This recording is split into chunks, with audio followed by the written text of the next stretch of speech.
Good afternoon, everybody, and welcome to our live stream of the third hearing of the January Select Committee. Is it the third or the fourth? I am losing track of time. I think it might be the fourth. Fourth, I Anyway, think. so far with me are Norm Ornstein and Jody Hamilton. Thank you so much for being here, both of you. Because because we live in America in 2022, the hits just keep on coming. We had a bunch of, three SCOTUS rulings this morning, one of Yeah. which is like shockingly, let's not be shocked anymore, monumentally awful, and makes it clear that this is no longer a country in which the phrase separation between church and state has any real meaning. Now, Norm, I know this is separate from the hearings, but I feel that everything that's happening now from SCOTUS on down is increasing the urgency of what happens in these hearings. What are your thoughts? I could not agree more. We have multiple storylines going on at this point, and the radicalization of the Supreme Court, the willingness to throw out the fundamentals of the Constitution, which we're going to see again and again on guns, on abortion, and many other issues, tells us the consequences of elections. And as we move towards a period where elections are being stolen, if people can get away with it, and we still have, of course, the big question of 2024, but it also reminds us of the stakes in 2022. There may well be other vacancies on the Supreme Court.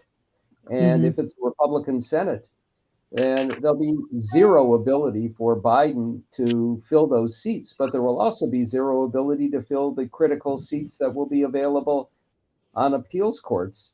And the appeals courts are making all kinds of decisions, many of them radical ones, that are equally troubling to what we see with the Supreme Court. So every day we're learning what the consequences are when one of our two major parties has become a radical religious cult, basically. Yeah. Yeah. Hi, Brian. Hi, Jen. Thank you for joining. Jody, to that point, it continues to be confounding to me, but in an increasing way, that no moves have been made to increase the size of the federal judiciary, and that the best they could do vis-a-vis the Supreme Court is put together a panel. I don't know, talk about stuff. What do you think these hearings have the ability to shift? Not the American people. I think most of us are on the same page about a lot of these things, but elected Democrats who could actually do something about it, but keep acting like, it's 1989. Well, I mean, even Joe Biden is starting to not be so bipartisan sounding, you know what I mean? And he is the king of that. He's been around for a long time. He used to be able to work with Republicans, and he's finally realizing that this Republican Party is not the Republican Party he used to govern with. These people don't want to govern one bit. And we need to elect more Democrats so that the two Democrats that are awful in the Senate are irrelevant, and we can get work done that people want to get done. Don't blame the Democrats for two people in the Senate and a handful of people in the House. It's a very small portion of them. And the more Democrats we can get in the House and the Senate, the better off we're all going to be. Yeah, Jen, I think one of the biggest issues isn't that Democrats don't know what to do or aren't willing to, that Democrats are on the wrong side of issues. They're not. It's that for many of them, their ideas of what's possible in terms of bipartisanship seem to be frozen in amber, and that their outmoded ideas of collegiality are more important to them than actually doing something. So I think obviously minimizing the power of Manchin and Sinema would be important, but so would getting new blood in, people into the Senate who don't have decades-long relationships with people and who, think because of that they're all friends or something. Which, by the way, Republicans have no problem dismissing out of hand. Yeah, I mean, I think there's I think that there's a misjudgment on the part of many Democrats that they need to go along to get along. And we can just see how you don't need to do that. Look at the, I'm forgetting, she's in the Michigan, either state Senate or state House, Mallory, somebody. Mallory McMorrow. Yeah. Yep. And she spoke with conviction. She spoke with clarity, and she didn't move. And in fact, she did something quite aggressive and necessary when instead of apologize, when the far right hate squad has an orchestrated effort to come after the most weak among us, among people who are targeted, whether it's trans kids this week, or it's LGBTQ, or it's, you name the group that they want to attack. Often Democrats sort of end up with this sort of apologizing thing, like critical race theory, instead of saying, look, here's what critical race theory is, but that's not what they're objecting to in schools. They don't want to talk anything about the history of slavery. Instead of saying, let's face reality, what Democrats tend to do is say, oh, that's not taught in schools. Like as if it's a hot potato. You know, instead of just kind of saying, here's our values, we're a pluralistic, inclusive society. This is what we want. Here's our vision. Democrats end up apologizing all the time. And it's a mistake. And I think they do it because of the donor class. I think they listen to the donor class. I've been in rooms with people like that. And, you know, I think they are just echoing their funders sometimes, not all Democrats, but too many of them.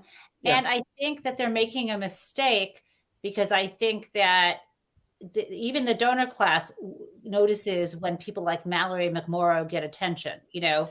So I think people need to speak from conviction and be bold and be honest and not be so wishy-washy, Mary. Yeah, and I think you're speaking as somebody who knows a thing or two about big dirty money. But that's a conversation for another time. Brian, following up on what Jen just said, dirty money. Big dirty money. Wait, don't change the subject. Let's talk about big dirt. No, I'm kidding. See, there it is. There you go. I was just trying to give you a plug. So Brian, I interviewed Senator McMorrow, and she said something that was kind of, I don't know, a little bit demoralizing, but also that pointed in a particular direction. She went door to door, and she said a lot of people who voted for Donald were going to vote for her for the same reason, at least according to them, because she was a straight shooter, and she said it like it was. Clearly she's saying very different things. So, and my takeaway from that is Democrats, just fight, please fight. People want you fighting. Is that a reasonable takeaway from? Yeah, that's a reason. I think there's another reasonable takeaway from all this conversation, and is that our representative democracy does not represent the majority of us. We have, and we need to re-engage with the system a little bit and have it more accurately represent the people of the United States. People of the United States, when I see them, are far more progressive, especially those younger, are far more progressive, far more accepting, far more open-minded than either the aging Democrats or the aging Republicans. And we have a real problem with the age of the people that are representing us in this government. And that's not to say that I don't value their learned and their scholarly opinions, and quite honestly, their experience is very, very important for the continuity of the United States. However, I'd like to see a little younger blood in the government, and I'd like to see, but to do that, you have to be involved in the government. You have to vote. You have to volunteer, and that's where I think we fall short sometimes. Or getting people more active in the governmental process. I think the Republican Party is if not dead, quickly dying. Trump helped kill it. But but the idea of old white guys running this country is just ridiculous when you see the vast diversity of the United States. Right. I think we're just a few minutes out, and Norm, I want to go back to you because I know we don't have you for as much time. I'm very greedy, Norm. I want you here all of the time, but I understand there are other things going on. But what? I don't know. Earlier I was thinking the Republican Party should not be allowed to call itself the Republican Party anymore. They should totally rebrand as something else. But so Norm, we are in this position where not only do Democrats need to fight, but they keep ceding ground. When Justice Sotomayor went out of her way to say nice things about Clarence Thomas, my heart sank. Why we do? They never say anything generous or good about Democrats. So that sticks with me. Biden has done it with McConnell, and it happens all the time. And these hearings are laying out, because remember, everybody who's testified as a Republican, Donald's orbit, they're as responsible as anybody else for what happened to this country. So do you see, just sort of previewing today's hearings a little bit, do you see anything that's going to continue along those lines and indicting the whole party, not just a couple of people like Eastman and Giuliani?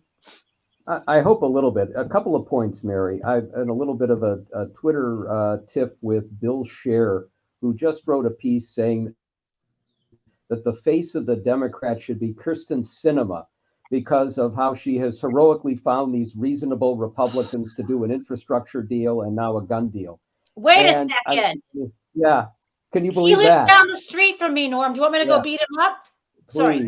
Anyhow, I said, just the message that Democrats need is hooray for these reasonable Republicans. And of course, the fact is that if you want to activate Democrats or convince suburban Republicans and independents that the Republican Party is a disaster, you don't want that message. You want the opposite message. The second point is the Texas Republican platform, which is a template for other states. Missouri is following, Indiana is following.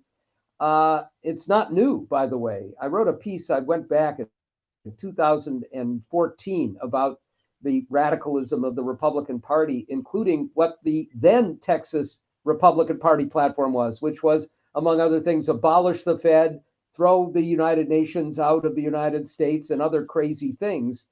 And if we cannot make the point, and one hopes that the hearings as they go along will help to do that, that this is not a party anymore, that it is overthrowing our democracy. You know, it'd be one thing to get all of these young people activated, as Brian said, but among the Texas Republican platform is to create an electoral college kind of thing in the state. So it would be impossible, even if the state became one, as it is moving towards, a Democratic Party state, that they can still win elections. They're rigging elections in multiple ways and setting it so that majorities will never prevail.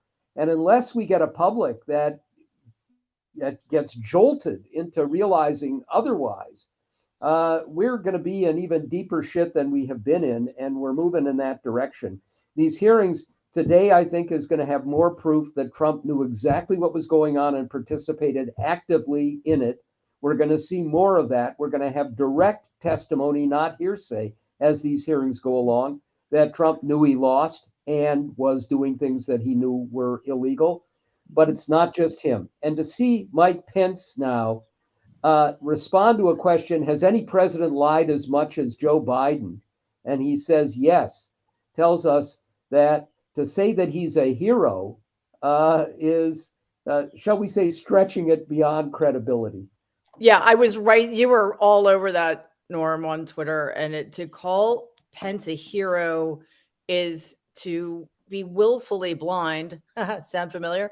To the reality of the situation. Yeah. And I'm glad you brought up the situation we have vis-a-vis voting in this country, because whenever anybody talks about 2016, they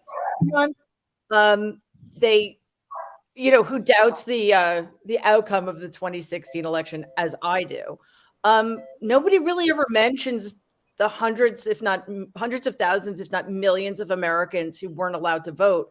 And it's because I think Republican rhetoric around the absolutely fake problem with voter fraud has taken hold. And it's another instance in which the left allows the right to co-opt language and to drive the narrative. Hi, John. Hi. Did someone say election fraud on the day we're going to hear from Raffensberger? Is that what I heard? Funny how that came up, but yes. So I have to be honest. I was not shocked necessarily, but pleasantly surprised that Raffensberger and his deputy are going to testify. John, I know we don't know for sure. Do you think they're going to be straight shooters here? Because I'm always worried about Republicans trying to gum up the works.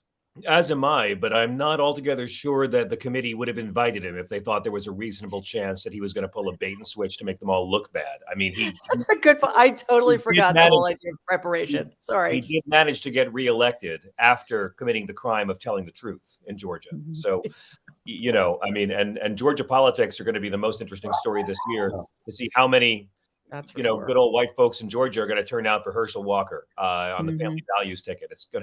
It's already the states just keeps on getting crazier and crazier. But I mean, yeah, I just found out I'm his daughter. What's that? Oh, congratulations! Well, I know. Really? I how many of his kids will turn out for Walker? I was embarrassed because I only bought one card for him for Father's Day, and then it kept on. But what's getting expensive to celebrate that. He and John Roberts. I mean John Edwards. The main thing is we have ironclad proof of election fraud. We've had it on tape since 2 years now. And the very fact that that's not an open and shut case, we've all heard Donald Trump not asking Raffensperger to make sure you count all the votes, not guaranteeing to make sure every vote is found and every vote is counted, but to find exactly the 11,000 plus votes Trump needed to be over the top. Find that number. We've got the proof. I mean, Merrick Garland should not be watching Kardashians right now. We don't know what he's doing, though, John. Hang on a sec, Brian. Hang on. Jen had something she wanted to say. I want to respond to what John had to say by sharing this with you. Please. Georgia.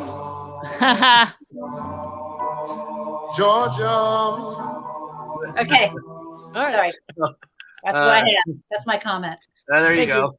Very important. John, I spoke with We're starting. Hang on, Brian. Let's hear what Chairman Thompson has to say. Without objection, the chair is authorized to declare the committee in recess at any point. Pursuant to House Deposition Authority Regulation 10, the chair announces the committee's approval to release the deposition material presented during today's hearing. Good afternoon.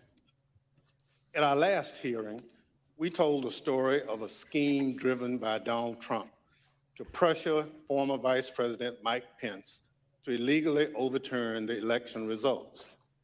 We showed that when the pressure campaign failed and Mike Pence fulfilled his constitutional obligation, Donald Trump turned a violent mob loose on him. We showed that the mob came within roughly 40 feet of the Vice President. Today, we'll show that what happened to Mike Pence wasn't an isolated part of Donald Trump's scheme to overturn the election. In fact, pressuring public servants into betraying their oaths was a fundamental part of the playbook. And a handful of election officials in several key states stood between Donald Trump and the upending of American democracy. As we begin today, it's important to remember when we count the votes for president, we count the votes state by state. For the most part, the candidates who win the popular vote in a state wins all the state's electoral college votes.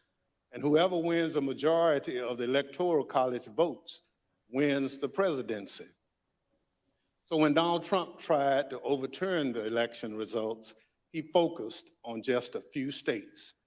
He wanted officials at the local and state level to say the vote was tainted by widespread fraud and throw out the results, even though, as we showed last week, there wasn't any voter fraud that could have overturned the election results.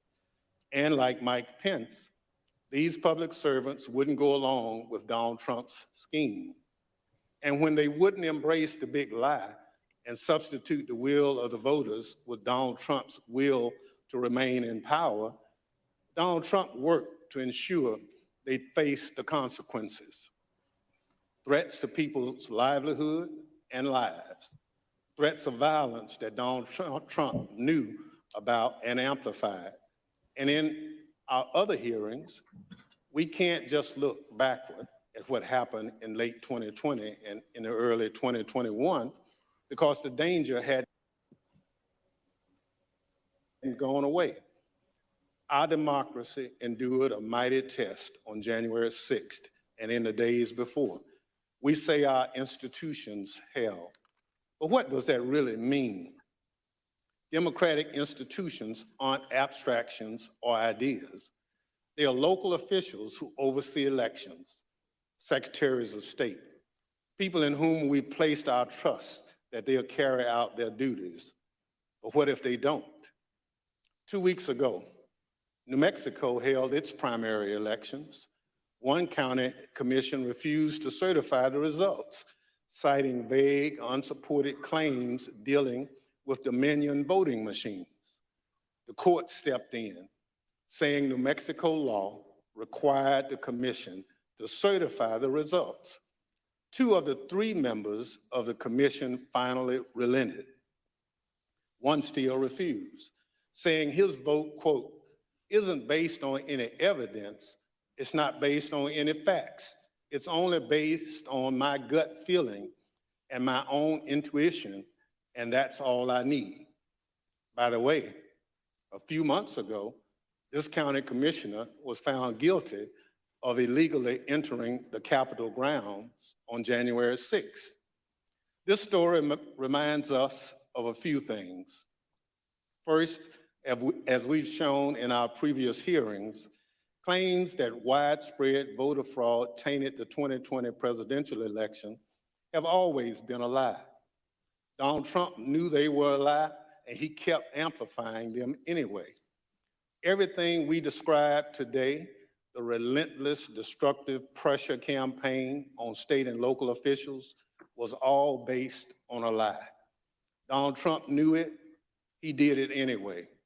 Second, the lie hasn't gone away. It's corrupting our democratic institutions. People who believe that lie are now seeking positions of public trust.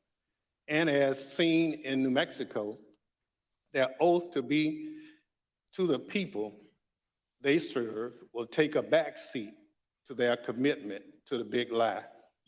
If that happens, who will make sure our institutions don't break under the pressure?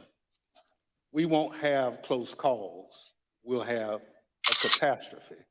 Not My pulling distinguished punches. colleague from California, Mr. Schiff, will present much of the Select Committee's finding on this matter. First, I'm pleased to recognize our Vice Chair, Ms. Cheney of Wyoming, for any opening statement she'd care to offer. Thank you very much, Mr. Chairman. Today, we will begin examining President Trump's effort to overturn the election by exerting pressure on state officials and state legislatures.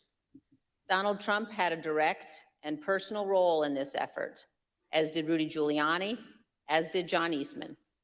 In other words, the same people who were attempting to pressure Vice President Mike Pence to reject electoral votes illegally were also simultaneously working to reverse the outcome of the 2020 election at the state level.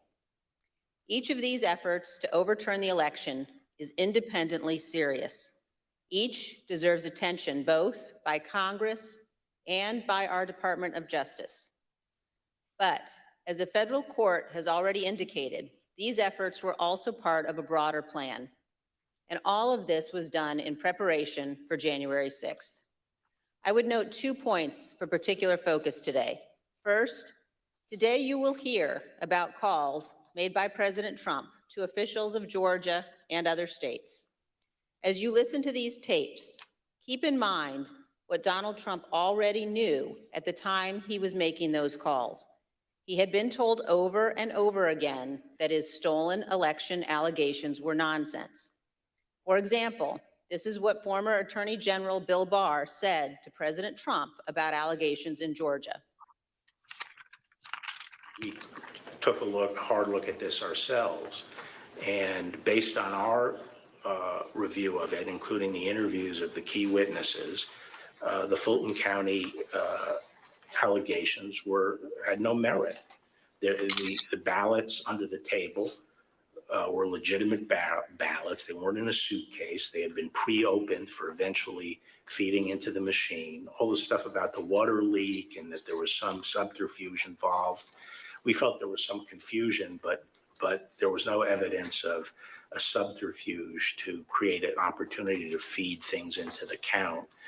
And so we didn't see any evidence of fraud in the Fulton County episode. And Acting Deputy Attorney General Richard Donahue told Donald Trump this. And I said something to the effect of, sir, we've done dozens of investigations, hundreds of interviews. The major allegations are not supported by the evidence developed. Mr. Trump was told by his own advisors that he had no basis for his stolen election claims, yet he continued to pressure state officials to change the election results. Second, you will hear about a number of threats and efforts to pressure state officials to reverse the election outcome. One of our witnesses today, Gabriel Sterling, explicitly warned President Trump about potential violence on December 1st, 2020, more than a month before January 6th. You will see excerpts from that video repeatedly today. It has all gone too far. All of it. Joe DeGenova today asked for Chris Krebs, a patriot who ran CISA, to be shot. A 20-something tech in Gwinnett County today has death threats and a noose put out saying he should be hung for treason because he was transferring a report on batches from an EMS to a county computer so he could read it. It has to stop. Mr. President, you have not condemned these actions or this language. Senators, you have not condemned this language or these actions. This has to stop. We need you to step up, and if you're going to take a position of leadership, show some. My boss, Secretary Raffensberger, his address is out there. They have people doing caravans around their house. They've had people come onto their property. It has to stop. This is elections. This is the backbone of democracy, and all of you who have not said a damn word are complicit in this. Imagine if McConnell had done that. Point is this: Donald Trump did not care about the threats of violence. He did not condemn them. He made no effort to stop them. He went forward with his fake allegations anyway. One more point. I would urge all of those watching today to focus on the evidence the committee will present. Don't be distracted by politics. This is serious. We cannot let America become a nation of conspiracy theories and thug violence. Finally, I want to thank our witnesses today for all of your service to our country. Today, all of America will hear about the selfless actions of these men and women who acted honorably to uphold the law, protect our freedom, and preserve our Constitution. Today, Mr. Chairman, we will all see an example of what truly makes America great. Thank you, Mr. Chairman. I yield back.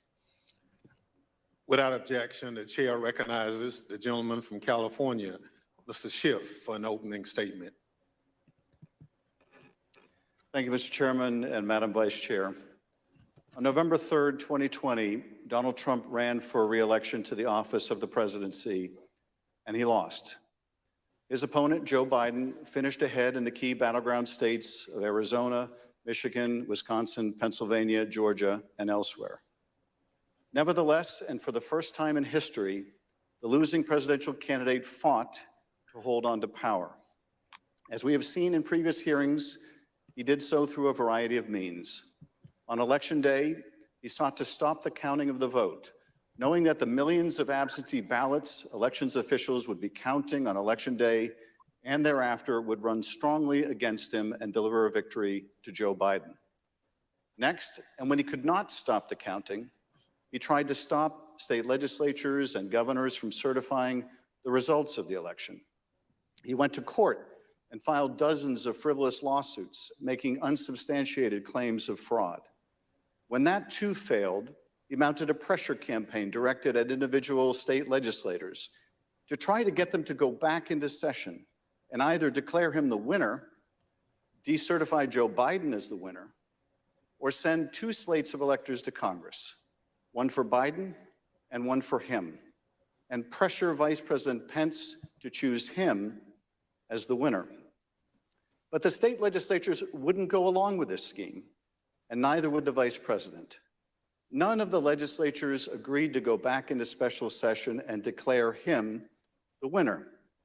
No legitimate state authority in the states Donald Trump lost would agree to appoint fake Trump electors and send them to Congress. But this didn't stop the Trump campaign either. They assembled groups of individuals in key battleground states and got them to call themselves electors, created phony certificates associated with these fake electors, and then transmitted these certificates to Washington and to the Congress to be counted during the joint session of Congress on January 6th. None of this worked. But according to Federal District Judge David Carter, former President Trump and others likely violated multiple federal laws by engaging in this scheme, including conspiracy to defraud the United States. You will hear evidence of the former president and his top advisors' direct involvement in key elements of this plot, or what Judge Carter called a coup in search of a legal theory. For as the judge explained, President Trump's pressure campaign to stop the electoral count did not end with Vice President Pence. It targeted every tier of federal and state elected officials. Convincing state legislatures, he said, to certify competing electors was essential to stop the count and ensure President Trump's reelection. As we have seen in our prior hearings, running through this scheme was a big lie that the election was plagued with massive fraud and somehow stolen. You'll remember what the president's own attorney general, Bill Barr, said he told the president about these claims of massive fraud affecting the outcome of the election. And I told him that the stuff that his people were shoveling out to the public was bullshit. I mean, that the claims of fraud were bullshit. The president's lie was and is a dangerous cancer on the body politic. If you can convince Americans that they cannot trust their own elections, that any time they lose it is somehow illegitimate, then what is left but violence to determine who should govern? This brings us to the focus of today's hearing. When state elections officials refused to stop the count, Donald Trump and his campaign tried to put pressure on them. When state executive officials refused to certify him the winner of states he lost, he applied more pressure. When state legislators refused to go back into session and appoint Trump electors, he amped up the pressure yet again. Anyone who got in the way of Donald Trump's continued hold on power after he lost the election was the subject of a dangerous and escalating campaign of pressure. This pressure campaign brought angry phone calls and texts, armed protests, intimidation, and all too often, threats of violence and death. State legislators were singled out. So too were statewide elections officials. Even local elections workers, diligently doing their jobs, were accused of being criminals and had their lives turned upside down. As we will show, the president's supporters heard the former president's claims of fraud and the false allegations he made against state and local officials as a call to action. Stop the steal! Stop the steal! Stop the steal! You're a threat to democracy! You're a threat to free and honest elections! America! We love our rights and our freedom! will not be allowed in our country. You're a tyrant, you're a felon, and you must turn yourself in to the authorities immediately. And then about 45 minutes later, we started to hear the noises outside my home. And my stomach sunk. And I thought, it's me. and then it's just, we don't know what's gonna, I mean, the uncertainty of that was what was the fear. Like, are they coming with guns? Are they gonna attack my house? I'm in here with my kid, you know, I'm trying to put him to bed. And so it was, that was the scariest moment, just not knowing what was gonna happen. This pressure campaign against state and local officials spanned numerous contested states, as you will see in this video produced by the Select Committee. My name is Josh Roselman. I'm an investigative counsel for the House Select Committee to investigate the January 6th attack on the United States Capitol. Beginning in late November 2020, the president and his lawyers started appearing before state legislators, urging them to give their electoral votes to Trump, even though he lost the popular vote. I represent President Trump along with Jenna Ellis, and this is our 4th or 5th hearing. This election has to be turned around because we won Pennsylvania by a lot, and we won all of these swing states by a lot. This was a strategy with both practical and legal elements. The Select Committee has obtained an email from just 2 days after the election, in which a Trump campaign lawyer named Cleta Mitchell asked another Trump lawyer, John Eastman, to write a memo justifying the idea. When do you remember this coming up as an option in the post-election period for the first time? Right after the election. It might have been before the election. Eastman prepared a memo attempting to justify this strategy, which was circulated to the Trump White House, Rudy Giuliani's legal team, and state legislators around the country. And he appeared before the Georgia State Legislature to advocate for it publicly. You could also do what the Florida legislature was prepared to do, which is to adopt a slate of electors yourselves. And when you add in the mix of the significant statistical anomalies and sworn affidavits and video evidence of outright election fraud, I don't think it's just your authority to do that, but quite frankly, I think you have a duty to do that, to protect the integrity of the election here in Georgia. But Republican officials in front of a Zoom released public statements recognizing that President Trump's proposal was unlawful. For instance, Georgia Governor Brian Kemp called the proposal unconstitutional, while Arizona House Speaker Rusty Bowers wrote that the idea would undermine the rule of law. The pressure campaign to get state legislators to go along with the scheme intensified when President Trump invited delegations from Michigan and Pennsylvania to the White House. Either you or Speaker Chatfield, did you make the point to the president that you were not going to do anything that violated Michigan law? I believe we did. Whether or not it was those exact words or not, but I think that the words that I would have more likely used is we were going to follow the law.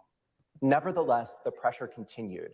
The next day, President Trump tweeted, quote, "Hopefully the courts and/or legislatures will have the courage to do what has to be done to maintain the integrity of our elections and the United States of America itself. The world is watching." He posted multiple messages on Facebook listing the contact information for state officials and urging his supporters to contact them to, quote, "demand a vote on decertification." In one of those posts, President Trump disclosed Mike Shirkey's personal phone number to his millions of followers. All I remember is receiving over just shy of 4,000 text messages over a short period of time, calling to take action. It was a loud noise, loud, consistent cadence of, you know, we hear that the Trump folks are calling and asking for changes in the electors, and you guys can do this. Well, you know, they were believing things that were untrue. These efforts also involved targeted outreach to state legislators. Hi, Representative. My name is Angela McCallum. I'm calling from Trump campaign headquarters in Washington, D.C. You do have the power to reclaim your authority and send a slate of electors that will support President Trump and Vice President Pence. From President Trump's lawyers and from Trump himself. And I've become friendly with legislators that I didn't know 4 weeks ago. Another legislator, Pennsylvania House Speaker Brian Cutler, received daily voicemails from Trump's lawyers in the last week of November. Mr. Speaker, this is Rudy Giuliani and Jenna Ellis. We're calling you together because we'd like to discuss, obviously, the election. Hello, Mr. Speaker. This is Jenna Ellis, and I'm here with Mayor Giuliani. Hey, Brian, it's Rudy. I really have something important to call to your attention that I think really changes things. Cutler felt that the outreach was inappropriate and asked his lawyers to tell Rudy Giuliani to stop calling, but Giuliani continued to reach out. I understand that you don't want to talk to me now. I just want to bring some facts to your attention and talk to you as a fellow Republican. On December 30th, Trump ally Steve Bannon announced fellow the Republican was home. We're getting on the road and we're going down to Cutler. We're going to start going to offices, and if we have to, we're going to go to homes and we're going to let them know what we think about them. There were multiple protests. I actually don't remember the exact number. There was at least 3, I think, outside either my district office or my home. And you're correct, my son, my then 15-year-old son, was home by himself for the first one. All of my personal information was doxed online.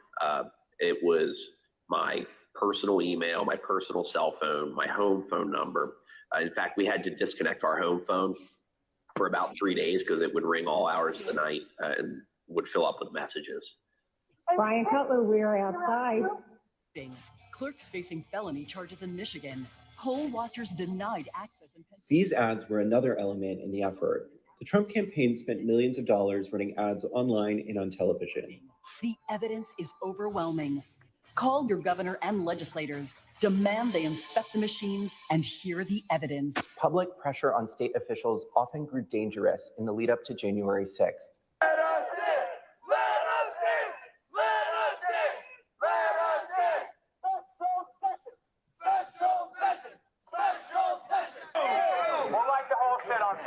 What are we going to do? Yeah. Let them in to do what exactly? The state legislature, besides killing them. Although we should not do that. I'm not advising that, but I mean, what else can you do, right? What else can you do but kill him? The punishment for treason is death. They should remember that. Yeah, those are going to be The state haunting pressure words. campaign and the danger it posed to state officials and to state capitals around the nation was a dangerous precursor to the violence we saw on January 6th at the U.S. Capitol. Today, you will hear from Rusty Bowers, the Republican Speaker of the Arizona House of Representatives. He will tell us about his conversations with the president, with Rudy Giuliani and John Eastman, and what the president's team asked of him and how his oath of office would not permit it. You will then hear from Brad Raffensberger, the Republican Secretary of State of Georgia, who Trump directed to, quote, find 11,780 votes. That did not exist, but just the exact number of votes needed to overtake Joe Biden.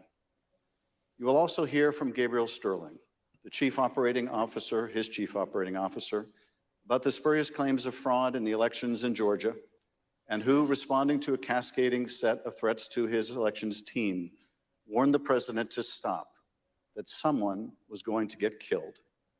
And you will hear from Wandrea Shea Moss, a former local elections worker in Fulton County, Georgia, about how all of the lies about the election impacted the lives of real people who administer our elections and still do.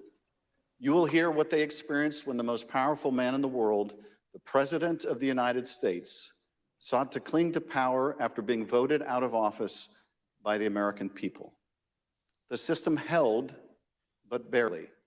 And the system held because people of courage, Republicans and Democrats, like the witnesses you will hear today, put their oath to the country and Constitution above any other consideration.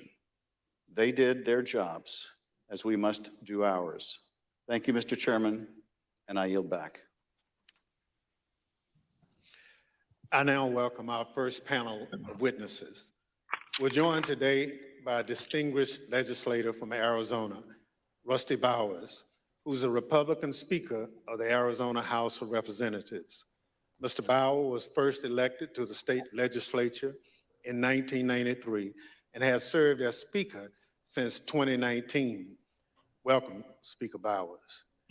Brad Raffensberger is the 29th Secretary of State of Georgia, serving in this role since 2019.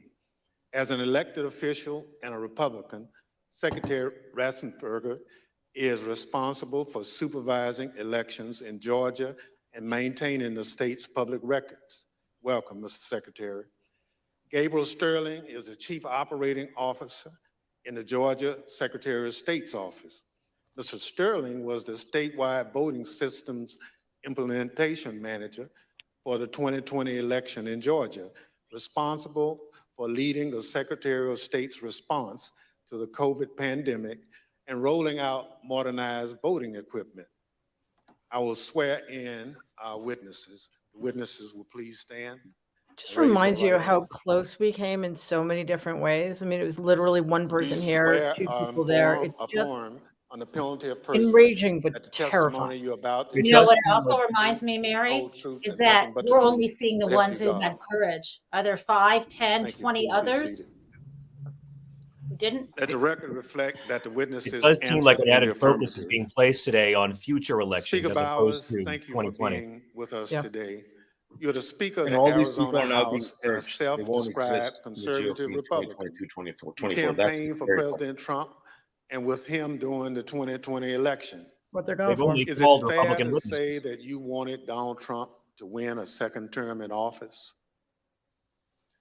Please. Turn his mic on. Yes, sir. Thank you. There you go. And is it your understanding You have to that turn your President own mic on Biden by was pressing a this winner red button. of the popular vote in Arizona in 2020? Yes, sir. Thank you. Pursuant to Section 5C8 of House Resolution 503, the chair recognizes the gentleman from California, Mr. Schiff, for questions. Speaker Bowers, thank you for being with us today. Before we begin with the questions that I had prepared for you, I wanted to ask you about a statement that former President Trump issued, which I received just prior to the hearing. Have you had a chance to review that statement? My counsel called from Arizona and read it to me. Yes, sir. In that statement, I won't read it in its entirety. Former President Trump begins by calling you a rhino, Republican in name only. He then references a conversation in November 2020 in which he claims that you told him that the election was rigged and that he had won Arizona. To quote the former president, during the conversation, he told me the election was rigged and that I won Arizona, unquote. Did you have such a conversation with the president? I did have a conversation with the president. That certainly isn't it, but there are parts of it that are true, but there are parts that are not, sir. And the part that I read you, is that false? Anywhere, anyone, anytime has said that I said the election was rigged, that would not be true. Boom. And when the former president in his statement today claimed lied that you told him that he won Arizona, is that also false? That is also false. Mr. Bowers, I understand unbearable. that after the election, What did he tell him? and I don't know whether this is the conversation the I former would have president opened is with referring Mr. to. Bowers.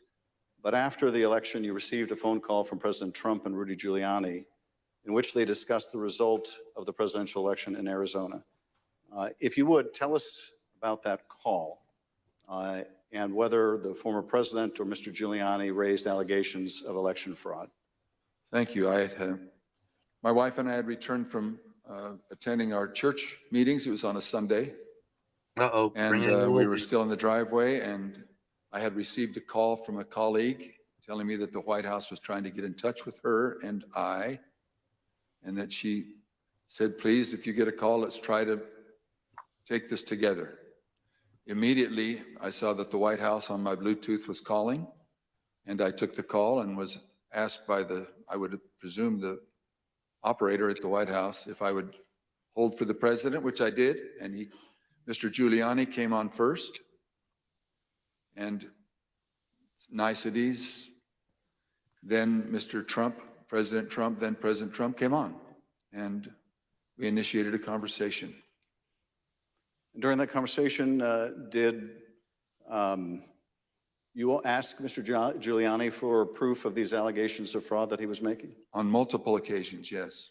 And when you asked him for evidence of this fraud, what did he say?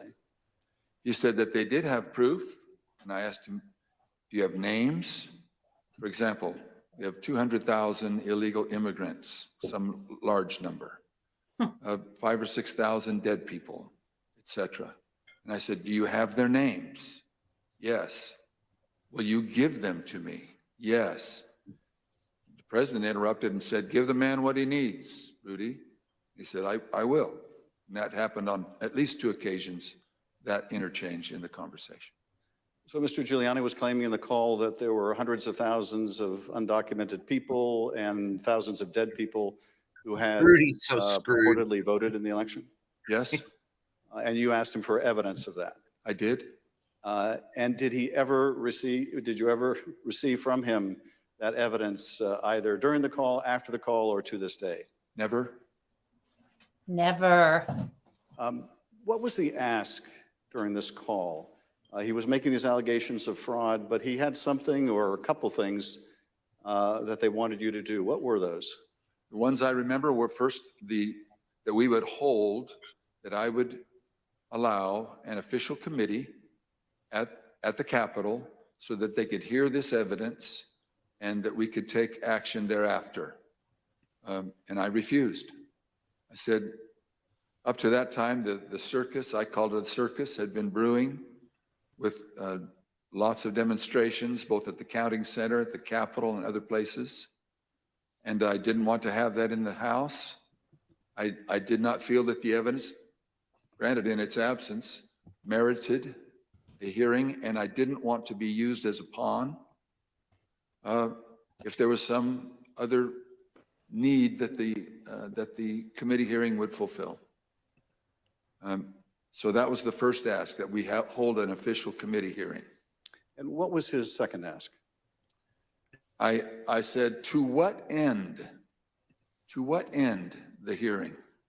He said, well, we have heard by an official high up in the Republican legislature that there is a legal theory or a legal ability in Arizona that you can remove the electors of President Biden and replace them. And we would like to have the legitimate opportunity through the committee to come to that end and remove that. And I said, that's something that's totally new to me. I've never heard of any such thing. And he pressed that point. And I said, look, you are asking me to do something that is counter to my oath when I swore to the Constitution to uphold it. And I also swore to the Constitution and the laws of the state of Arizona. And this is totally foreign as an idea or a theory to me. And I would never do anything of such magnitude without deep consultation with qualified attorneys. And I said, I've got some good attorneys and I'm going to give you their names. But you're asking me to do something against my oath, and I will not break my oath. And I think that was up to that point. During the conversation, and you heard, I think, when we played a snippet of Mr. Giuliani calling other state legislators and saying that he was calling us essentially a fellow Republican, did he make a similar appeal to you or bring up the fact that you shared a similar party? Whether it was in that call or in a later meeting, he did bring that up more than once. And how would he bring that up? He would say, aren't we all Republicans here? I would think we would get a better reception. I mean, I would think you would listen a little more open to my suggestions that we're all Republicans. And this evidence that you asked him for that would justify this extraordinary step, I think you said they never produced. Why did you feel, either in the absence of that evidence or with it, what they were asking you to do would violate your oath to the Constitution? First of all, when the people, and in Arizona, I believe it's some 40 plus years earlier, the legislature had established the manner of electing our officials, or the electors for the presidential race. Once it was given to the people, as in Bush v. Gore, illustrated by the Supreme Court, it becomes a fundamental right of the people. So as far as I was concerned, for someone to ask me in the, I would call it a paucity, there was no evidence being presented of any strength. Evidence can be hearsay evidence, it's still evidence, but it's still hearsay. but strong judicial quality evidence, anything that would say to me, you have a doubt, deny your oath. I will not do that. And on more than one occasion throughout all this, that has been brought up, and it is a tenet of my faith that the Constitution is divinely inspired of my most basic foundational beliefs. And so for me to do that because somebody just asked me to is foreign to my very being. I will not do it. During that conversation, Speaker Bowers, did you ask him if what he was proposing had ever been done before? I did. And what did he say? He said, well, I'm not familiar with Arizona law or any other laws, but I don't think so. And that also was brought up in other conversations, both with him and with John Eastman and others. Speaker Bowers, I understand that a week after that call, Mr. Giuliani appeared with others associated with President Trump's effort to overturn the result of the election at a purported legislative hearing in a hotel ballroom in Phoenix. Was this an official hearing of the state legislature? It was not. And why was it not a real or official hearing of the legislature? A legislator can hold a group meeting. You can call it a hearing. But when they ask me to have an official hearing, we establish it by protocols, public notice, etc. It's typically held at the Capitol, but it doesn't need to be. We can authorize a hearing off campus. And in this case, I had been asked on several occasions to allow a hearing. I had denied it, but said, you're free to hold a meeting, any meeting you want, to the person who asked, and which he ultimately did. I think he was a little frustrated, but he ultimately did. Now, this meeting was the same day, I believe, that the governor of Arizona, Doug Ducey, certified Biden as the winner of the presidential election in Arizona. Did you meet with Mr. Giuliani and his associates while they were in Phoenix sometime after that purported legislative hearing at the hotel? Yes, I did, sir. And at that meeting, did Mr. Giuliani raise any specific allegations of election fraud again? His initial comments were, again, the litany of groups of illegal individuals or people deceased, etc. And he had brought that up, and I wasn't alone in that meeting. There were others, and other members of the Senate aggressively questioned him.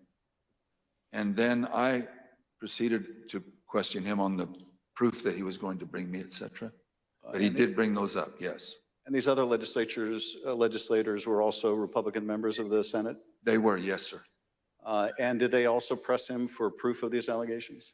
They pressed him very strongly. Two of them especially, very strongly.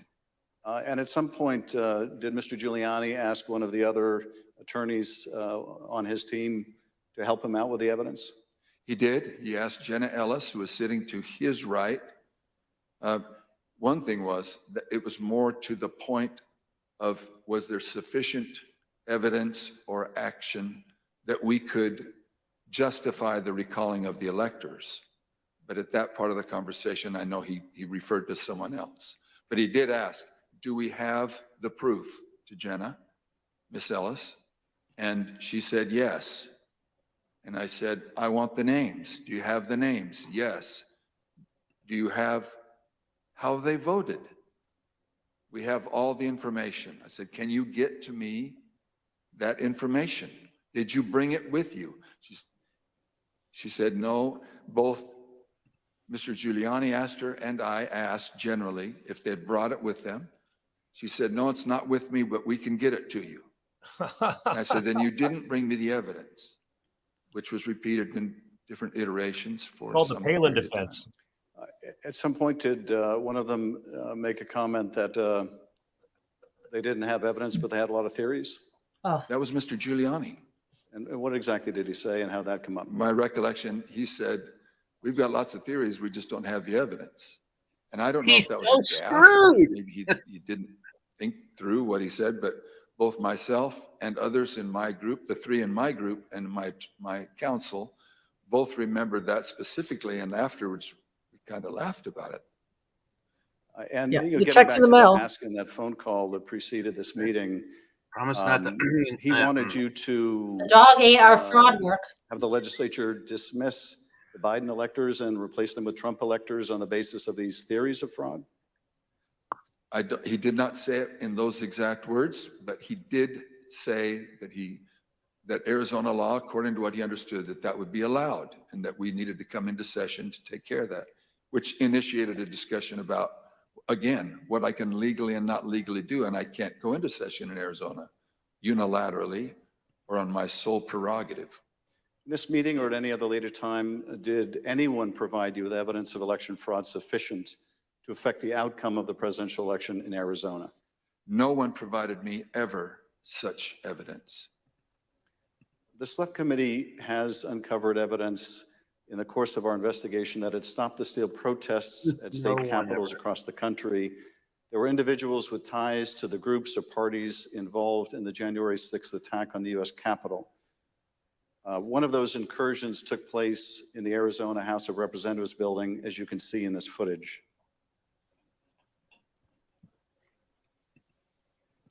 This is previously undisclosed video of protesters illegally entering and refusing to leave the building.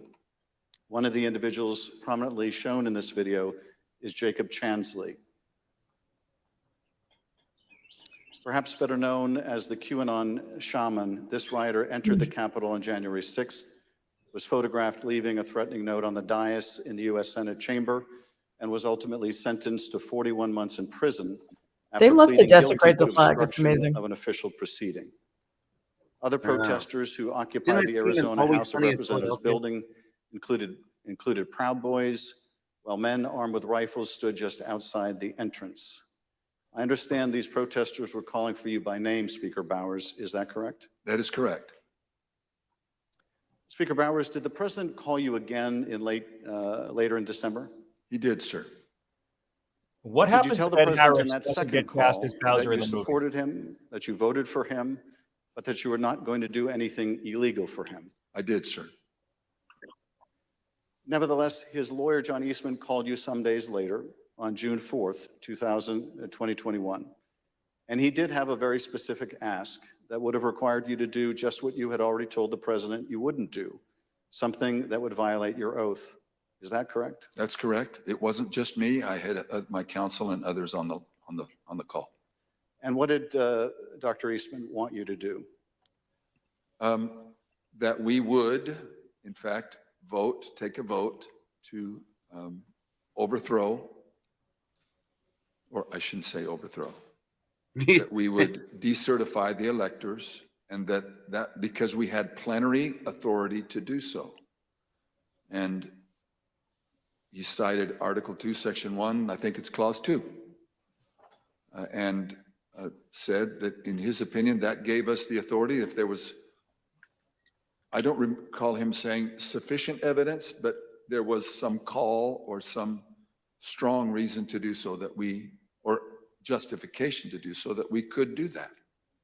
And that he was asking that his suggestion was that we would do it. And I said, again, I took an oath.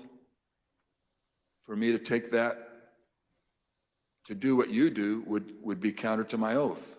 I don't recall if it was in that conversation, clearly, that we talked more about the oath, but I said, what would you have me do? And he said, just do it and let the court sort it out. And I said, you're asking me to do something that's never been done in history, the history of the United States, and I'm going to put my state through that without sufficient proof, and that's going to be good enough with me? That I would put us through that, my state, that I swore to uphold both in Constitution and in law? No, sir. He said, well, that's my suggestion would be just do it and let the courts figure it all out. And he didn't use that exact phrase, but that was what his meaning was. And I declined, and I believe that was close to the end of our phone call. And again, this took place after you had recently spoken with President Trump and told him that you wouldn't do anything illegal for him. Is that right? It wasn't days after. Obviously, it was days after, but a few days had gone by. But you had told President Trump you would not do anything illegal for him. I did, both times. And you told Dr. Eastman that you did not believe there was legal support to justify what he was asking, but he still wanted you to do it and effectively let the courts work it out?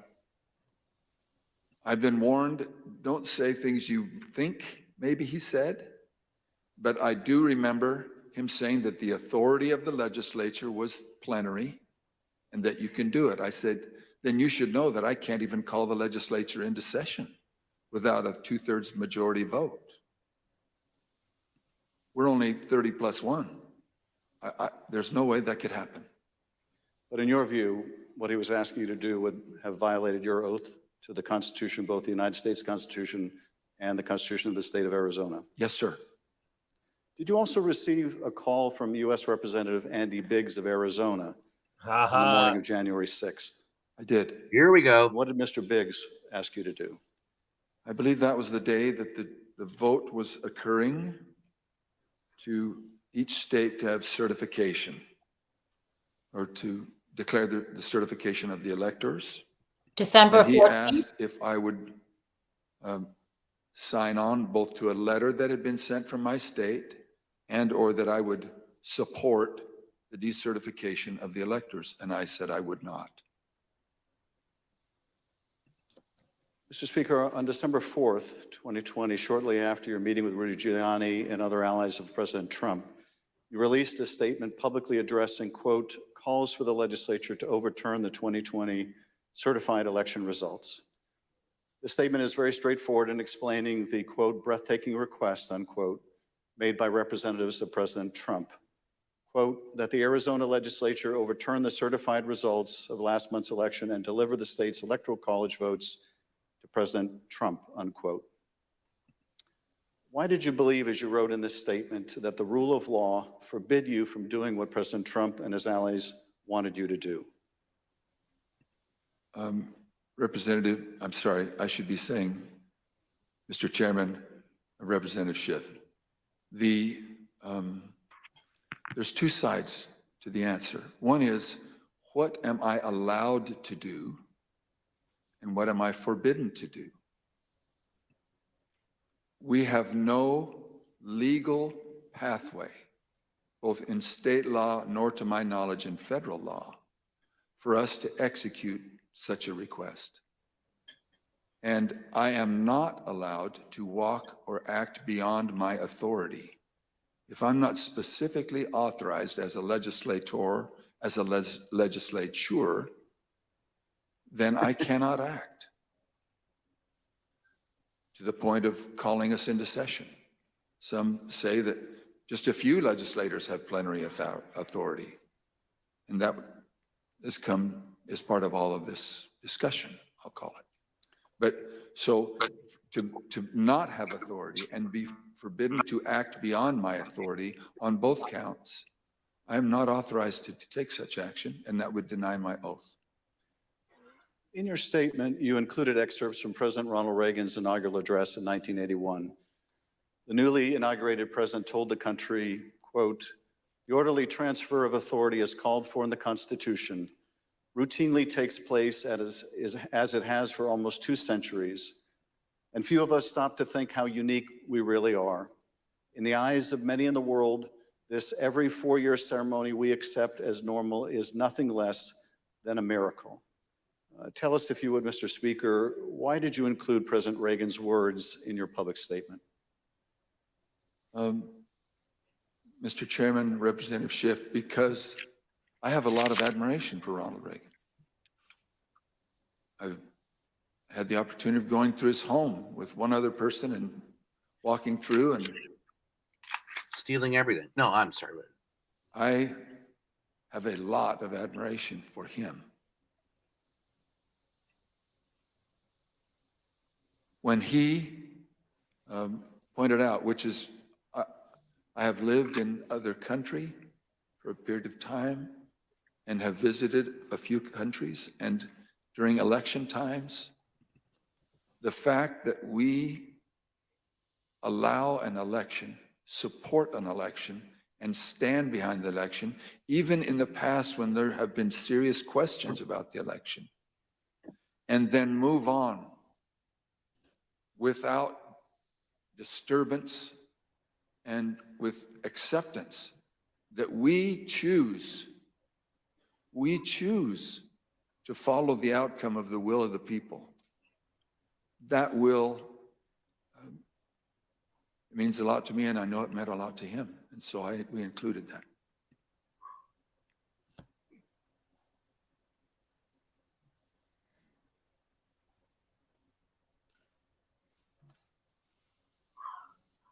Schiff knows how to let something land with a pause. Thank you, Speaker Bowers. I now want to look even more deeply at the fake elector Or he got scheme. lost. Every 4 years, citizens from all over the United States go to the polls to elect their president. He was really the Under right our person for Constitution, this. when we cast our votes Yeah. for president, we are actually voting to send electors pledged to our preferred candidate to the I electoral love him in the college. impeachment. He should have won. In December, the electors in each state meet, cast their votes, and send those votes to Washington. Yeah, There's only I'm one waiting for legitimate slate Jamie of electors Raskin to from have each his state. state doing the On the shift 6th day of job. I January, think he has Congress one. meets in a joint session to count those votes, and the winner of the Electoral College vote becomes the president. In this next segment, you'll hear how President Trump and his campaign were directly involved in advancing and coordinating the plot to replace legitimate Biden electors with fake electors not chosen by the voters. You'll hear how this campaign convinced these fake electors to cast and submit their votes through fake certificates, telling them that their votes would only be used in the event that President Trump won his legal challenges. Yet when the president lost those legal challenges, when courts rejected them as frivolous and without merit, the fake elector scheme continued. At this point, President Trump's own lawyers, so-called Team Normal, walked away rather than participate in the plan. And his own White House counsel's office said that the plan was not legally sound. Let's play the following video produced by the Select Committee. My name is Casey Lucier. I'm an investigative counsel for the House Select Committee to investigate the January 6th attack on the United States Capitol. On November 18th, a lawyer working with the Trump campaign named Kenneth Cheesebro wrote a memo arguing that the Trump campaign should organize its own electors in the swing states that President Trump had lost. The Select Committee received testimony that those close to President Trump began planning to organize fake electors for Trump in states that Biden won in the weeks after the election. Who do you remember being involved in those early discussions around the Thanksgiving time regarding having alternate electors meet? Mr. Giuliani, several of Mr. Giuliani's associates, Mr. Meadows.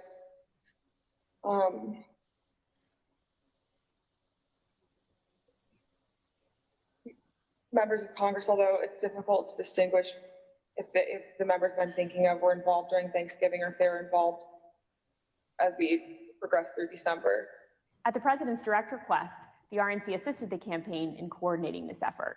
What did the president say when he called you? Essentially, he turned the call over to Mr. Eastman, who then proceeded to talk about the importance of the RNC helping the campaign gather these contingent electors in case any of the legal challenges that were ongoing changed the result of any of the states. I think more just helping them reach out and assemble them. But my understanding is the campaign did take the lead, and we just were helping them in that role. As President Trump and his supporters continued to lose lawsuits, some campaign lawyers became convinced that convening electors in states that Trump lost was no longer appropriate. I just remember I either replied No or longer called somebody appropriate. saying, unless we have litigation pending that's like in these states, like I don't think this is appropriate, or, this isn't the right thing to do. I don't remember how I phrased it, but I got into a little bit of a back and forth, and I think it was with Ken Cheeseborough, where I said, all right, you just get after it. Like, I'm out. At that point, I had Josh Finley email Mr. Chesbrough politely to say, this is your task. You are responsible for the Electoral College issues moving forward. And this was my way of taking that responsibility to zero. The committee learned the White House counsel's office also felt the plan was potentially illegal. And so, to be clear, did you hear the White House counsel's office say that this plan to have alternate electors meet and cast votes for Donald Trump in states that he had lost was not legally sound? Yes, sir. And who was present for that meeting? None of these people ever came forward early. It was in our office. It was Mr. Meadows, Mr. Giuliani, and a few of Mr. Giuliani's associates. The select committee interviewed several of the individual fake electors, as well as Trump campaign staff who helped organize the effort.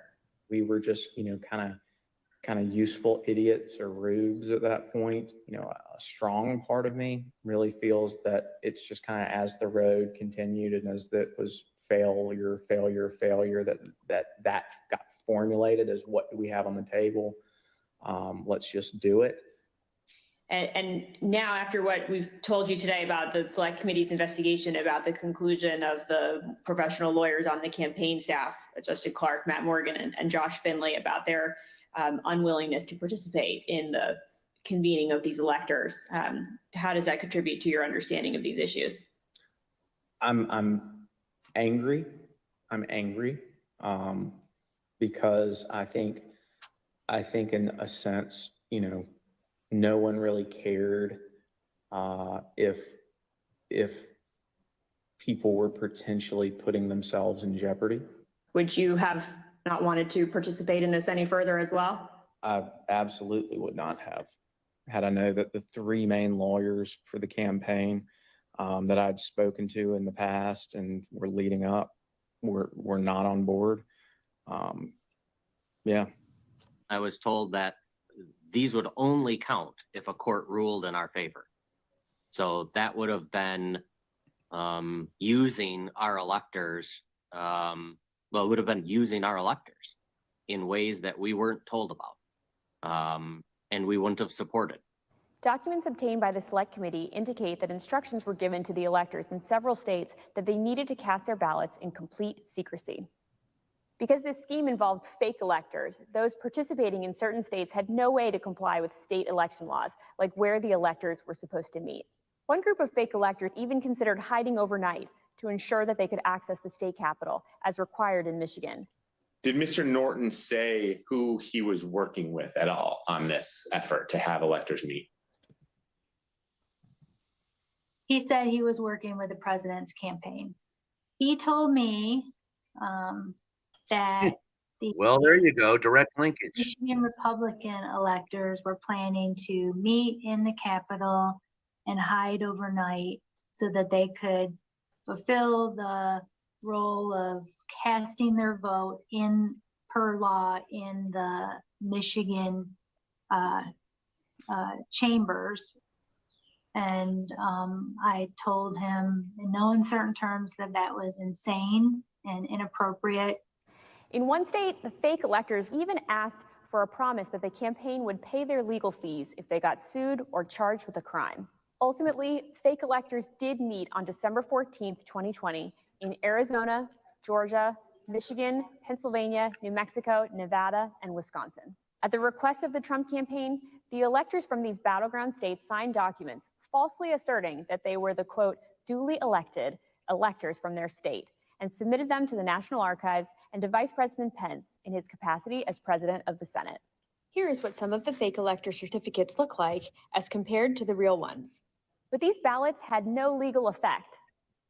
In an email produced to the Select Committee, Dr. Eastman told a Trump campaign representative that it did not matter that the electors had not been approved by a state authority. Quote, the fact that we have multiple slates of electors demonstrates the uncertainty of either. That should be enough. He urged that Pence act boldly and be challenged. Documents produced to the Select Committee show that the Trump campaign took steps to ensure that the physical copies of the fake electors' electoral votes from 2 states were delivered to Washington for January 6th. Text messages exchanged between Republican Party officials in Wisconsin show that on January 4th, the Trump campaign asked for someone to fly their fake electors' documents to Washington. A staffer for Wisconsin Senator Ron Johnson texted a staffer for Vice President Pence just minutes before the beginning of the joint session. This staffer stated that Senator Johnson wished to hand deliver to the Vice President the fake electors' votes from Michigan and Wisconsin. The Vice President's aide unambiguously instructed them not to deliver the fake votes to the Vice President. Even though the fake elector slates were transmitted to Congress and the executive branch, the Vice President held firm in his position that his role was to count lawfully submitted electoral votes. Joseph R. Biden Jr. of the state of Delaware has received 306 votes. Donald J. Trump of the state of Florida has received 232 votes. Which is what he did when the joint session resumed on January 6th after the attack on the Capitol. Still not a hero. No. What we just heard in that video was an aide to the White House Chief of Staff telling this committee that the White House counsel's office felt that this fake electors plan was not legally sound. Nevertheless, the Trump campaign went forward with the scheme anyway. Speaker Bowers, were you aware that fake electors had met in Phoenix on December 14th and purported to cast electoral votes for President Trump? I was not. When you learned that these electors had met and sent their electoral votes to Washington, what did you think? Well, I thought of the book, The Gang That Couldn't Shoot Straight. And well, that's the best one-liner of the day. Mr. Bowers, I understand that as you flew from Phoenix to Washington yesterday, you reflected upon some passages from a personal journal that you were keeping in December 2020 while all of this was taking place. With your permission, I'm wondering if you would be willing to share one passage in particular with us. Thank you very much. It is painful to have friends who have been such a help to me turn on me with such rancor. I may, in the eyes of men, not hold correct opinions or act according to their vision or convictions, but I do not take this current situation in a light manner, a fearful manner, or a vengeful manner. I do not want to be a winner by cheating. I will not play with laws I swore allegiance to with any contrived desire towards deflection of my deep foundational desire to follow God's will. Signal. As I believe He led my conscience to embrace. How else will I ever approach Him in the wilderness of life, knowing that I ask this guidance only to show myself a coward in defending the course He let me take. He led me to take. Thank you, Mr. Speaker. Those are powerful words. I understand that taking the courageous positions that you did following the 2020 election, Very moving. in defense of the rule of law and protecting the voters of Arizona, well, like I resulted said, in you clear and your signal family to the being Christians. subjected to protests Real and terrible Christians are threats. here, not in the Can you far tell us right. how this impacted you and your family? Well, as others in the videos have mentioned, we received, my secretaries would say, in excess of 20,000 emails and tens of thousands of voicemails and texts, which saturated our offices and we were unable to work, or at least communicate. But at home, up till even recently, it is the new pattern or a pattern in our lives to worry what will happen on Saturdays, because we have various groups come by and they have had video panel trucks with videos of me proclaiming me to be a pedophile and a pervert and a corrupt and politician, and blaring loudspeakers in my neighborhood, and leaving literature both on my property, but arguing and threatening with neighbors and with myself. I don't know if I should name groups, but there was one gentleman that had the 3 bars on his chest, and he had a pistol. 3%ers. And was threatening my neighbor, not with the pistol, but just vocally. When I saw the gun, I knew I had to get close. And at the same time, on some of these, we had a daughter who was gravely ill, who was upset by what was happening outside. And my wife, that was a valiant person, very, very strong, quiet, very strong woman.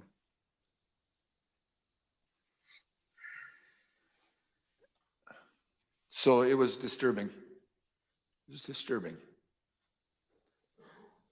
Mr. Speaker, I want to thank you for your service to the state of Arizona and to the country.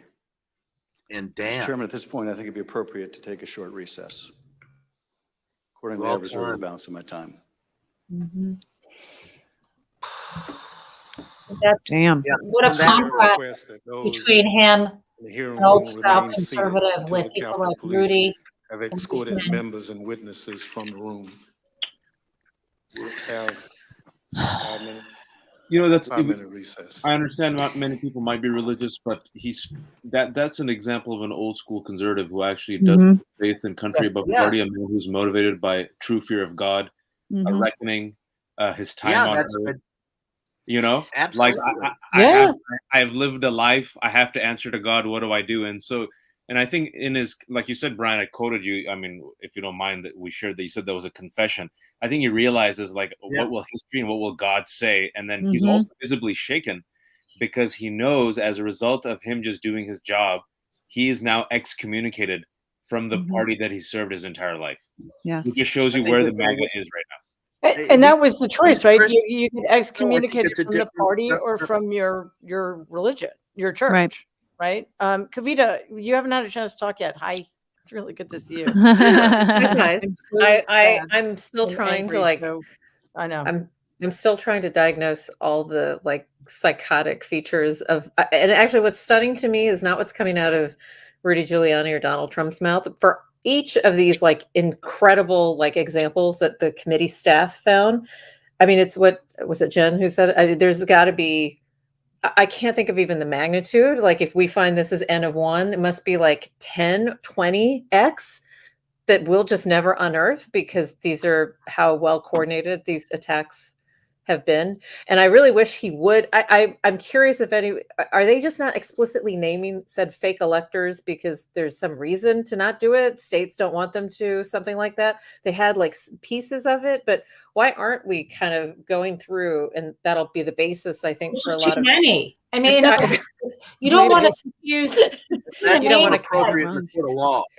Yeah. It's court of public opinion. I don't think that's as important as simply pointing out that they're fake electors. And then in a court of law, go through and I think that it does show that they're aiming for conspiracy to defraud the United States for the former president of the United States.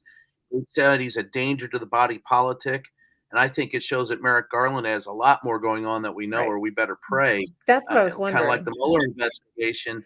They may have a grand jury impaneled already, and we don't even know about it. So that's I keep getting the hint from what they've got with the way they're going.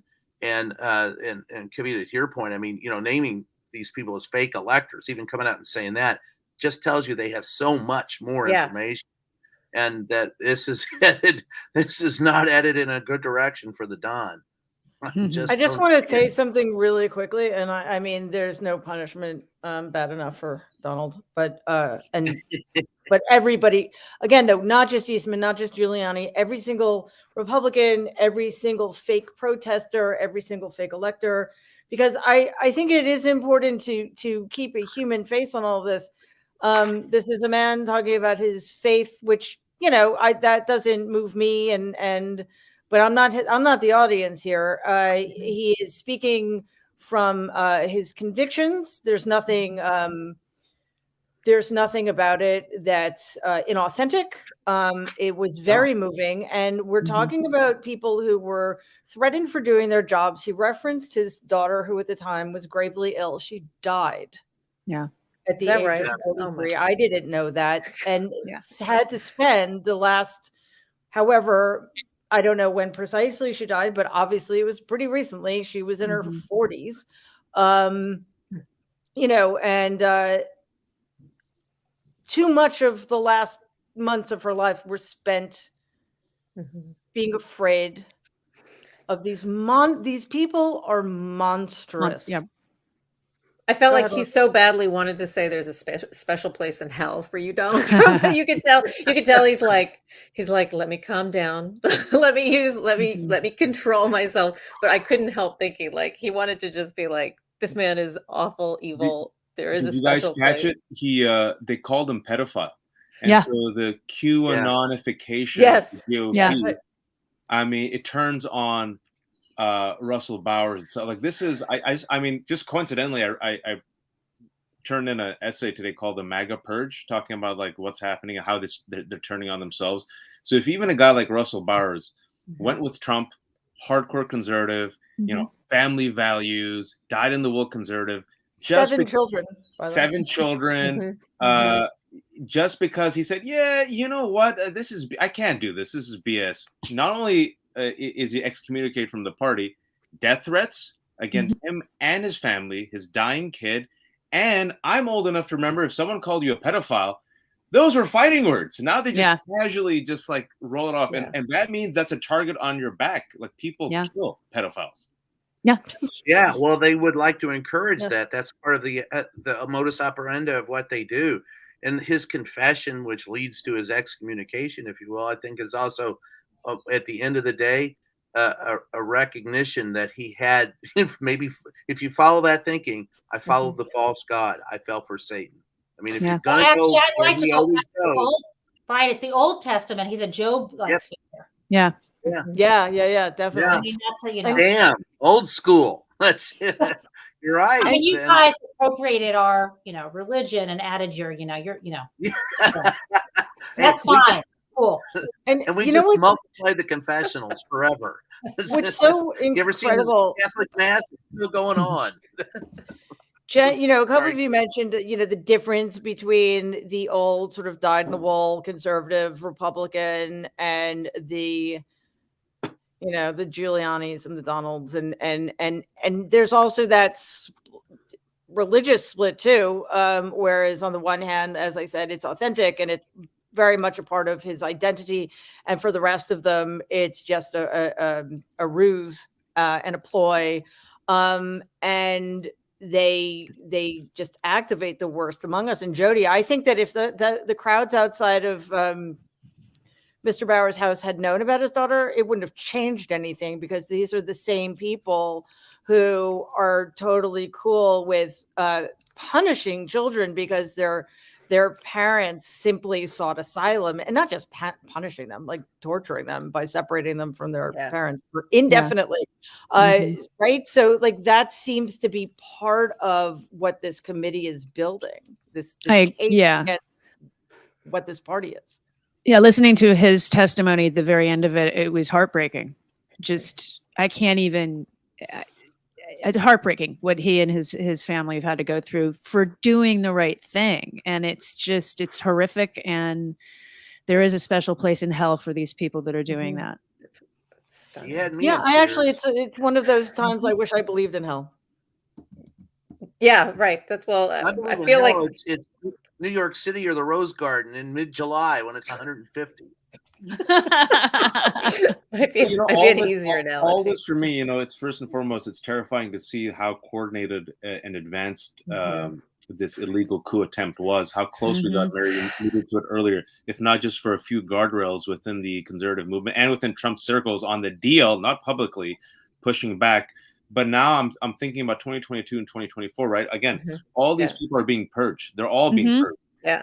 An article just came out that said 103 Republicans who won their primaries since May are all believers in the big lie. And so if they win, which seems likely in 2022, how does a democracy survive? It doesn't. We're in a lot of trouble. I mean, this is their ambassadors to lie, right? This is a virus that has replicated and it's found its hosts. And I think I don't know what happens. I mean, I think. What do you make? What do you all make out of kind of Pence? The thing I've been troubled with these hearings is that Pence kind of, he's like, hey, he's this guy over here that was sort of trying to uphold justice, his aides.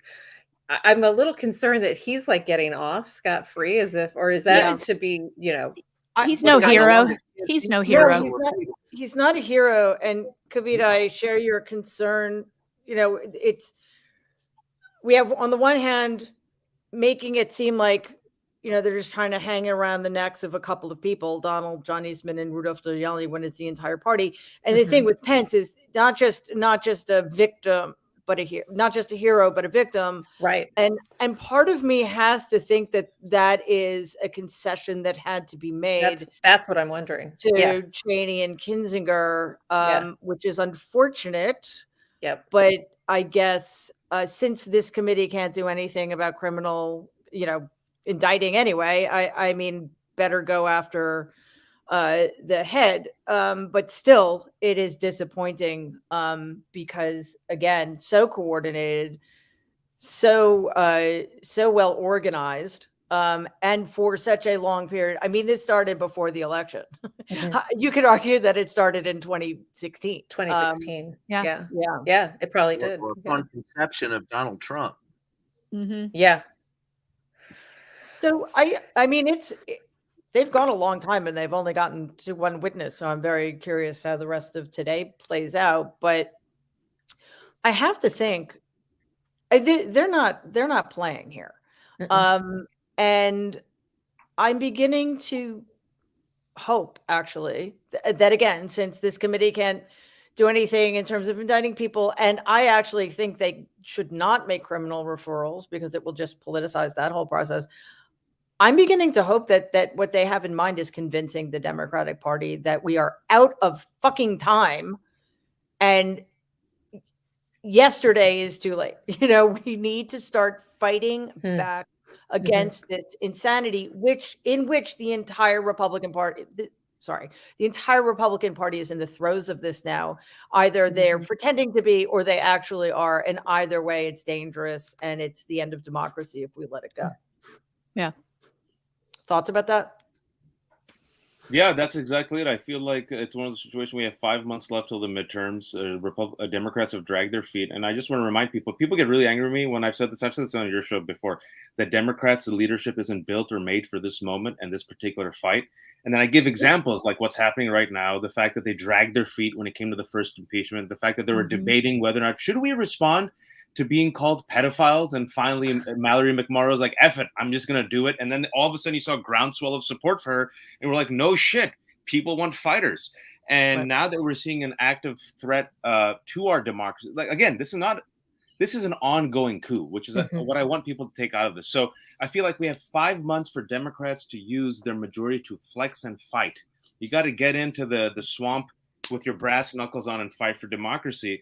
And I think them adding on that extra hearing, one extra day, to me is like a victory. I remember Don Winslow was a friend. He goes, dude, they just added 1 day. I'm like, bro, it's something. It's something. I think if they use this summer and add on multiple hearings, they're seeing, the last thing I'll say is this. Look, I hate being so cynical. It's getting ratings, number one. People are watching. It's important. And they saw the percentage boost up, 8% more of people are like, oh, we want to hold Trump accountable. Do a couple more hearings and especially go after Ginny Thomas, in my opinion. Every single day there's new information. and then you can bolster a majority to be educated. And also, when the Supreme Court drops the Roe decision, which they will, you have a primed electorate which will get pissed, and you can mobilize them. That's my and the 2 gun cents. decision too. I mean, the gun decision is also huge and should be mobilizing everybody. So I don't think it's cynical to want people watching this. How else are they do we communicate with them? Because in addition to the Democratic Party not being built for this moment, just as people like Robert Mueller were not, and the jury's still out of Merrick Garland, but I'm worried. But neither is much of the mainstream media. So we are already fighting with one hand tied behind our backs because of the structural inequality, and then I guess too because of the media. So we need our party to start not just paying attention. I'm sure they're paying attention, but to understand what this all means, and that if you lose friends because on the other side of the aisle because you're pro-democracy, that suggests something, doesn't it? Yeah.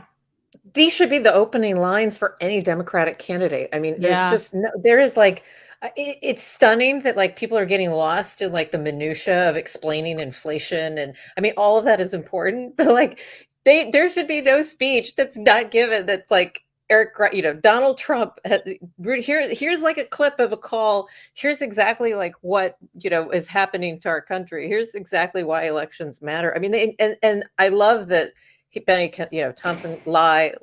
The more we can kind of just, all you do, synonymous with lies. President Trump's pressure campaign And I love that he state calls him Donald officials Trump and nothing else. existed in all the key battleground states that he lost. But the former president had a particular obsession with Georgia. This is Here going to be is the good. president on the afternoon of January 6th, after his own attorney general warned him that the claims you are about to hear are patently false. They should find those votes. They should absolutely find that. Just over 11,000 votes, that's all we need. They defrauded us out of a win in Georgia, and we're not going to forget it. So the state of Georgia is where we will turn our attention to next. I want to emphasize that our investigation into these issues is still ongoing. As I stated in our last hearing, if you have relevant information or documentary evidence to share with the Select Committee, we welcome your cooperation. But we will share some of our findings with you today. Secretary Raffensberger, thank you for being here today. You've been a public servant in Georgia since 2015, serving first as a member of the Georgia House of Representatives, and then since January 2019 as Georgia's Secretary of State. As a self-described conservative Republican, is it fair to say that you wanted President Trump to win the 2020 election? Yes, it is. Mr. Secretary, many witnesses have told the Select Committee that Election Day, November 3rd, 2020, was a largely uneventful day in their home states. In spite of the challenges of conducting an election during a pandemic, you wrote in the Washington Post that the election was, quote, successful. Tell us, what was your impression of how Election Day had proceeded in Georgia? On Election Day in November, our election went remarkably smooth. In fact, we meet at the GEMA headquarters. That's the Georgia Energy Emergency Management Association meeting location, but we were following wait times in line. In the afternoon, our average wait time was 3 minutes statewide that we were recording for various precincts, and it actually got down to 2 minutes. And at the end of the day, we felt that we had a successful election from the standpoint of the administration and the operation of the election. Thank you. The chair recognizes the gentleman from California, Mr. Schiff. Thank you, Mr. Chairman. Secretary Raffensberger, did Joe Biden win the 2020 presidential election in Georgia, and by what margin? President Biden carried the state of Georgia by approximately 12,000 votes. And Mr. Secretary, as I understand it, your office took several steps to ensure the accuracy of the vote count in Georgia, reviewing the vote count in at least 3 different ways. These steps included a machine recount, a forensic audit, and a full hand recount of every one of the 5 million ballots cast. Did these efforts, including a recount of literally every ballot cast in the state of Georgia, confirm the result? Yes, they did. We counted the ballots where the first tabulation would be scanned. Then when we did our 100% hand audit of the all 5 million ballots in the state of Georgia, all cast in place, all absentee ballots, they were all hand recounted and they came remarkably close to the first count. And then upon the election being certified, President Trump, because he was within 0.5%, could ask for a recount. And then we recounted them again through the scanners and we got remarkably the same count. 3 counts, all remarkably close, which showed that President Trump did come up short. Nevertheless, as you will see, the president and his allies began making numerous false allegations of voter fraud, false allegations that you and Mr. Sterling, among others, had to address. Mr. Sterling, thank you also for being here today. Following the 2020 election, in addition to your normal duties, I understand that you became a spokesperson to try to combat disinformation about the election and the danger it was creating for elections officials, among others. In a December 1 press conference, you addressed some of your remarks directly to President Trump. Let's take a look at what you said that day. Mr. President, it looks like you likely lost the state of Georgia. We're investigating. There's always a possibility. I get it. And you have the rights to go through the courts. What you don't have the ability to do, and you need to step up and say this, is stop inspiring people to commit potential acts of violence. Someone's going to get hurt. Someone's going to get shot. Someone's going to get killed. And it's not right. It's not right. Mr. Sterling, what prompted you to make these remarks? Mr. Schiff, we had a previously scheduled press conference that day, as we were in the habit of doing, trying to be as transparent as we could about the election and the counts going on. A little after lunch that day, lunchtime, I received a call from the project manager from Dominion Voting Systems, who was oddly, audibly shaken. She's not the kind of person I would assume would be that way. She has a master's from MIT, a graduate of the Naval Academy, and is very much on the ball and pretty unflappable. And she informed me about a young contractor they had who had been receiving threats from a video had been posted by some QAnon supporters. And at that point, we had been sort of been steeping in this kind of stuff. So it was around us all the time. So I didn't take note of it more than adding to the pile of other stuff we were having to deal with. And I did pull up Twitter and I scrolled through it and I saw the young man's name. There was a particular tweet that, for lack of a better word, was a straw that broke the camel's back. Had the young man's name. It was a very unique name. I believe it was a first-generation American. And said, had his name, you committed treason, may God have mercy on your soul, with a slowly twisting gif of a noose. And for lack of a better word, I lost it. I just got irate. My boss was with me at the time, the Deputy Secretary, Jordan Fuchs, and she could tell that I was angry. I tend to turn red from here up when that happens, and that happened at that time. And she called Secretary Raffensberger to say, we're seeing these kind of threats, and Gabe thinks we need to say something about it. And the Secretary said yes, and that's what prompted me to do what I did. I lost my temper, but it seemed necessary at the time because it was just getting worse. And I could not tell you why that particular one was the one that put me over the edge, but it did. After you made this plea to the president, did Donald Trump urge his supporters to avoid the use of violence? Not to my knowledge. Now, as we know, the president was aware of your speech because he tweeted about it later that day. Let's take a look at what the president said. In the tweet, Donald Trump claims that there was, quote, massive voter fraud in Georgia. Mr. Sterling, that was just plain false, wasn't it? Yes, sir. Nevertheless, the very next day, on December 2nd, President Trump released a lengthy video again making false claims of election fraud in Georgia. Let's take a look at what he said this time. They found thousands and thousands of votes that were out of whack, all against me. In fact, the day after Donald Trump released that video, so now we're talking just 2 days after the emotional warning that you gave that someone's going to get killed, representatives of President Trump appeared in Georgia, including Rudy Giuliani, and launched a new conspiracy theory that would take on a life of its own and threaten the lives of several innocent election workers. This story falsely alleges that sometime during election night, election workers at the State Farm Arena in Atlanta, Georgia, kicked out poll observers. After the observers left, the story goes, these workers pulled so-called suitcases of ballots from under a table and ran those ballots through counting machines multiple times. Completely without evidence, President Trump and his allies claimed that these suitcases contained as many as 18,000 ballots, all for Joe Biden. None of this was true. But Rudy Giuliani appeared before the Georgia State Senate and played a surveillance video from State Farm Arena, falsely claiming that it showed this conspiracy taking place. Here's a sample of what Mr. Giuliani had to say during that hearing. Think we're ever going to find out who And when was you the look first at what you person to make saw on this the shit up? video, which to me was a smoking gun, powerful smoking gun. What did you say, Mary? Well, I don't have to be a genius to figure out what happened. I don't have to be a genius to figure out that those votes are not legitimate votes. You don't put legitimate votes under a table. No. Wait until you throw the opposition out, and in the His middle hair of the dye night got done count that them. day. We would have to be fools to think that. President Trump's campaign amplified Giuliani's false testimony in a tweet, pushing out the video footage. Giuliani likewise pushed out his testimony on social media.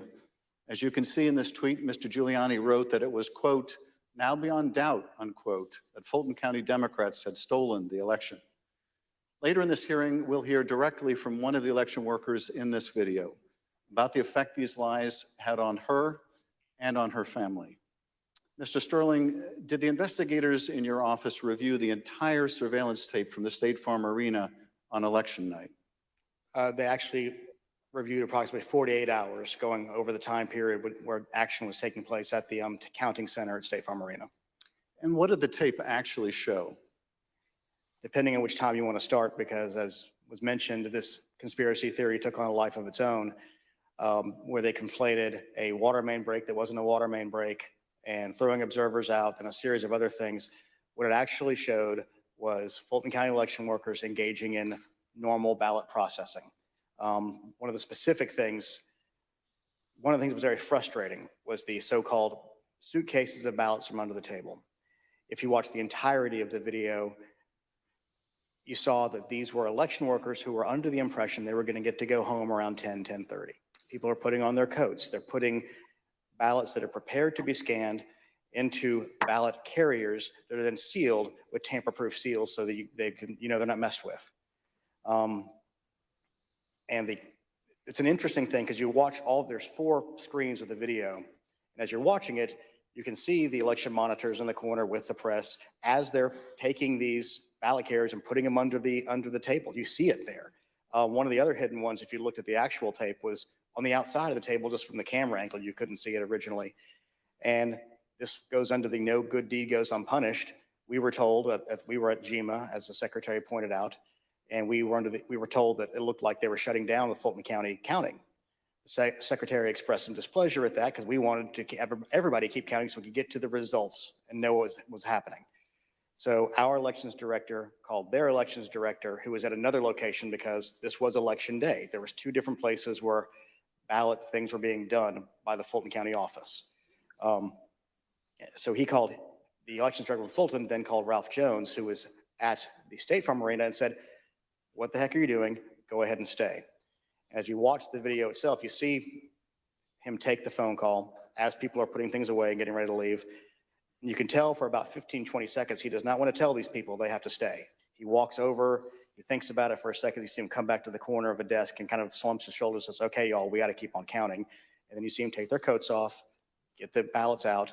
And then a secondary thing that you'll see on there is you'll have people who are counting ballots who a batch will go through, they will take them off and run that through again. What happens there is a standard operating procedure. If there's a misscan, if there's a misalignment, if it doesn't read right, these are high speed, high capacity scanners. So 3 or 4 will go through after a misscan. You have to delete that batch and put it back through again. And by going through the hand tally, as the secretary pointed out, we showed that if there had been multiple ballots scanned without a corresponding physical ballot, your counts would have been a lot higher than the ballots themselves. And by doing the hand tally, we saw 2 specific numbers that were met. The hand tally got us to a 0.1053% off of the total votes cast and 0.0099% on the margin, which is essentially dead on accurate. Most academic studies say on a hand tally, you'll have between 1% and 2%, but because we use ballot marking devices where it's very clear what the voter intended, it made it a lot easier for us to conduct that hand count and show that none of that was true. Now, I understand that when you reviewed these tapes and did the analysis, it disproved this conspiracy theory. But you still had to take a lot of steps to try to make sure the public knew the truth about these allegations. And you did frequent briefings for the press. Let's take a look at one of those press briefings, Mr. Sterling, that you held on December 7th to make the point that you just did today. Move on to what I'm going to call Disinformation Monday.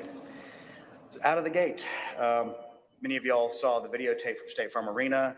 I spent hours with our post-certified investigators, Justin Gray from WSB, spent hours with us going over this video to explain to people that what you saw, the secret suitcases with magic ballots, were actually ballots that had been packed into those absentee ballot carriers by the workers in plain view of the monitors and the press. And what's really frustrating is the president's attorneys had this same videotape. They saw the exact same things the rest of us could see, and they chose to mislead state senators and the public about what was on that video. I'm quite sure that they will not characterize the video if they try to enter into evidence, because that is the kind of thing that could lead to sanctions, because it's obviously untrue. They knew it was untrue, and they continue to do things like this. Mr. Sterling, despite the efforts by your office to combat this misinformation by speaking out publicly and through local media, you were unable to match the reach of President Trump's platform and social media megaphone spreading these false conspiracy theories. What was it like to compete with a president who had the biggest bully pulpit in the world to push out these false claims? For lack of a better word, it was frustrating, but oftentimes I felt our information was getting out, but that there was a reticence of people who needed to believe it because the President of the United States, whom many looked up to and respected, was telling them it wasn't true, despite the facts. And I have characterized at one point, it was kind of like a shovel trying to empty the ocean. And yes, it was frustrating. I even have, family members who I had to argue with about some of these things, and I would show them things, and the problem you have is you're getting to people's hearts. I remember there's one specific, an attorney that we know that we showed and walked him through, this wasn't true. Okay, I get that. This wasn't true. Okay, I get that. This wasn't, 5 or 6 things. But at the end, he goes, I just know in my heart they cheated. That's just, and so once you get past the heart, the facts don't matter as much. And our job, from our point of view, is to get the facts out, do our job, tell the truth, follow the Constitution, follow the law, and defend the institutions and the institutions held. Let's take a look at what you were competing with. This is the former president speaking in Georgia on December 5th.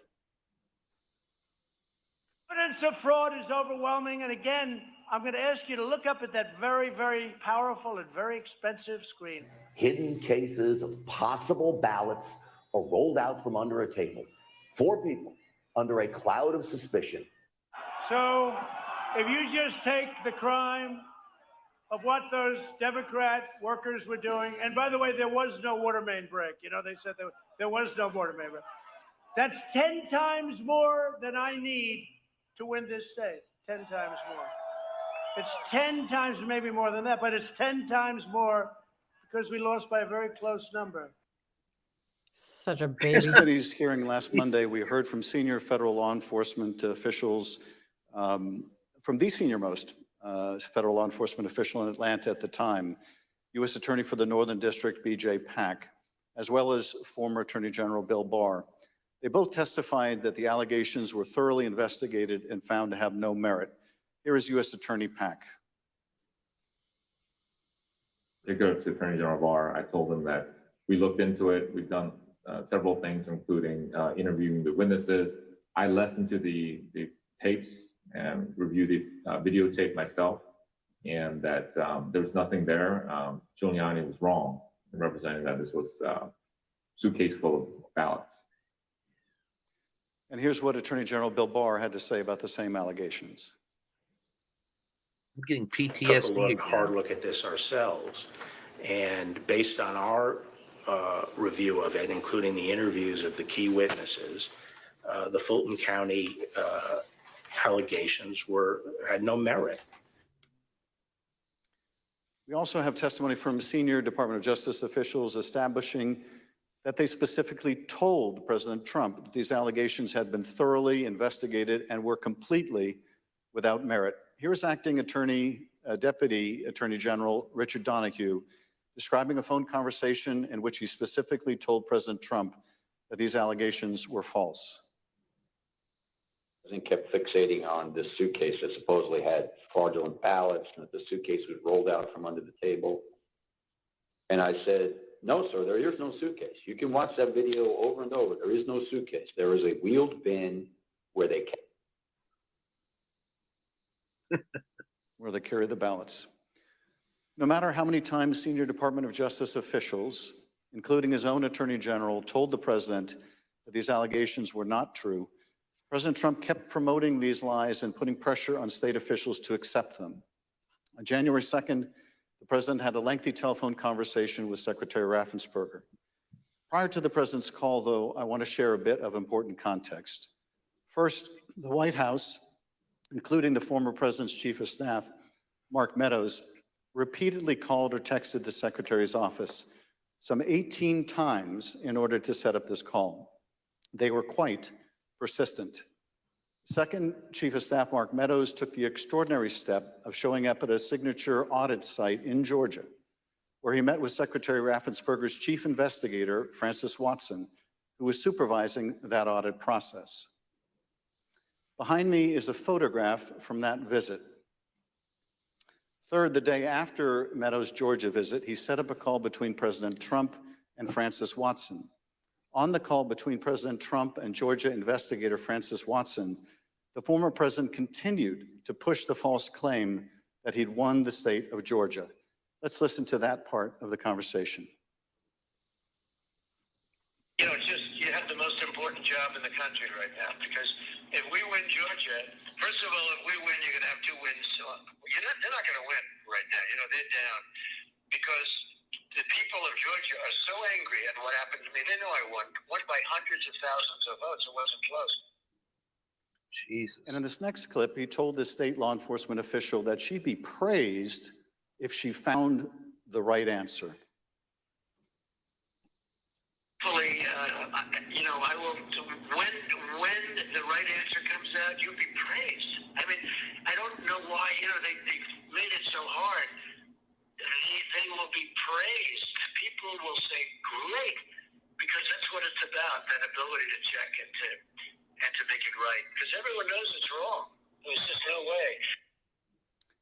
The fact that that I know you weren't on this by call, itself but, wasn't enough. but that you have listened to it. President Trump didn't win by hundreds of thousands of votes in Georgia, did he? This No, he point, did I not. wonder if he's seriously I've been delusional. traveling through the state of Georgia for a year now, and simply put, in a nutshell, what happened in fall of 2020 is that 28,000 Georgians skipped the presidential race, and yet they voted down ballot in other races. And the Republican congressman ended up getting 33,000 more votes than President Trump. And that's why President Trump came up short. Thank you, Mr. Secretary. Just say lost. President on this call doesn't stop here. Let's listen to another part of the conversation between President Trump and Ms. Watson. Anyway, but whatever you can do, Francis, it would be, it's a great thing. It's an important thing for the country. So important. You have no idea it's so important. I really appreciate it. You have no idea. Whatever you can do, Francis.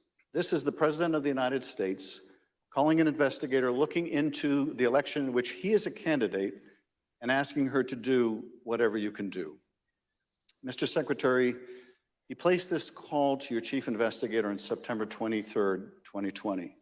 The Select Committee has received text messages indicating that Mark Meadows wanted to send some of the investigators in her office, in the words of one White House aide, a shitload of POTUS stuff, including coins, actual autographed MAGA hats, etc. White House staff intervened to make sure that didn't happen.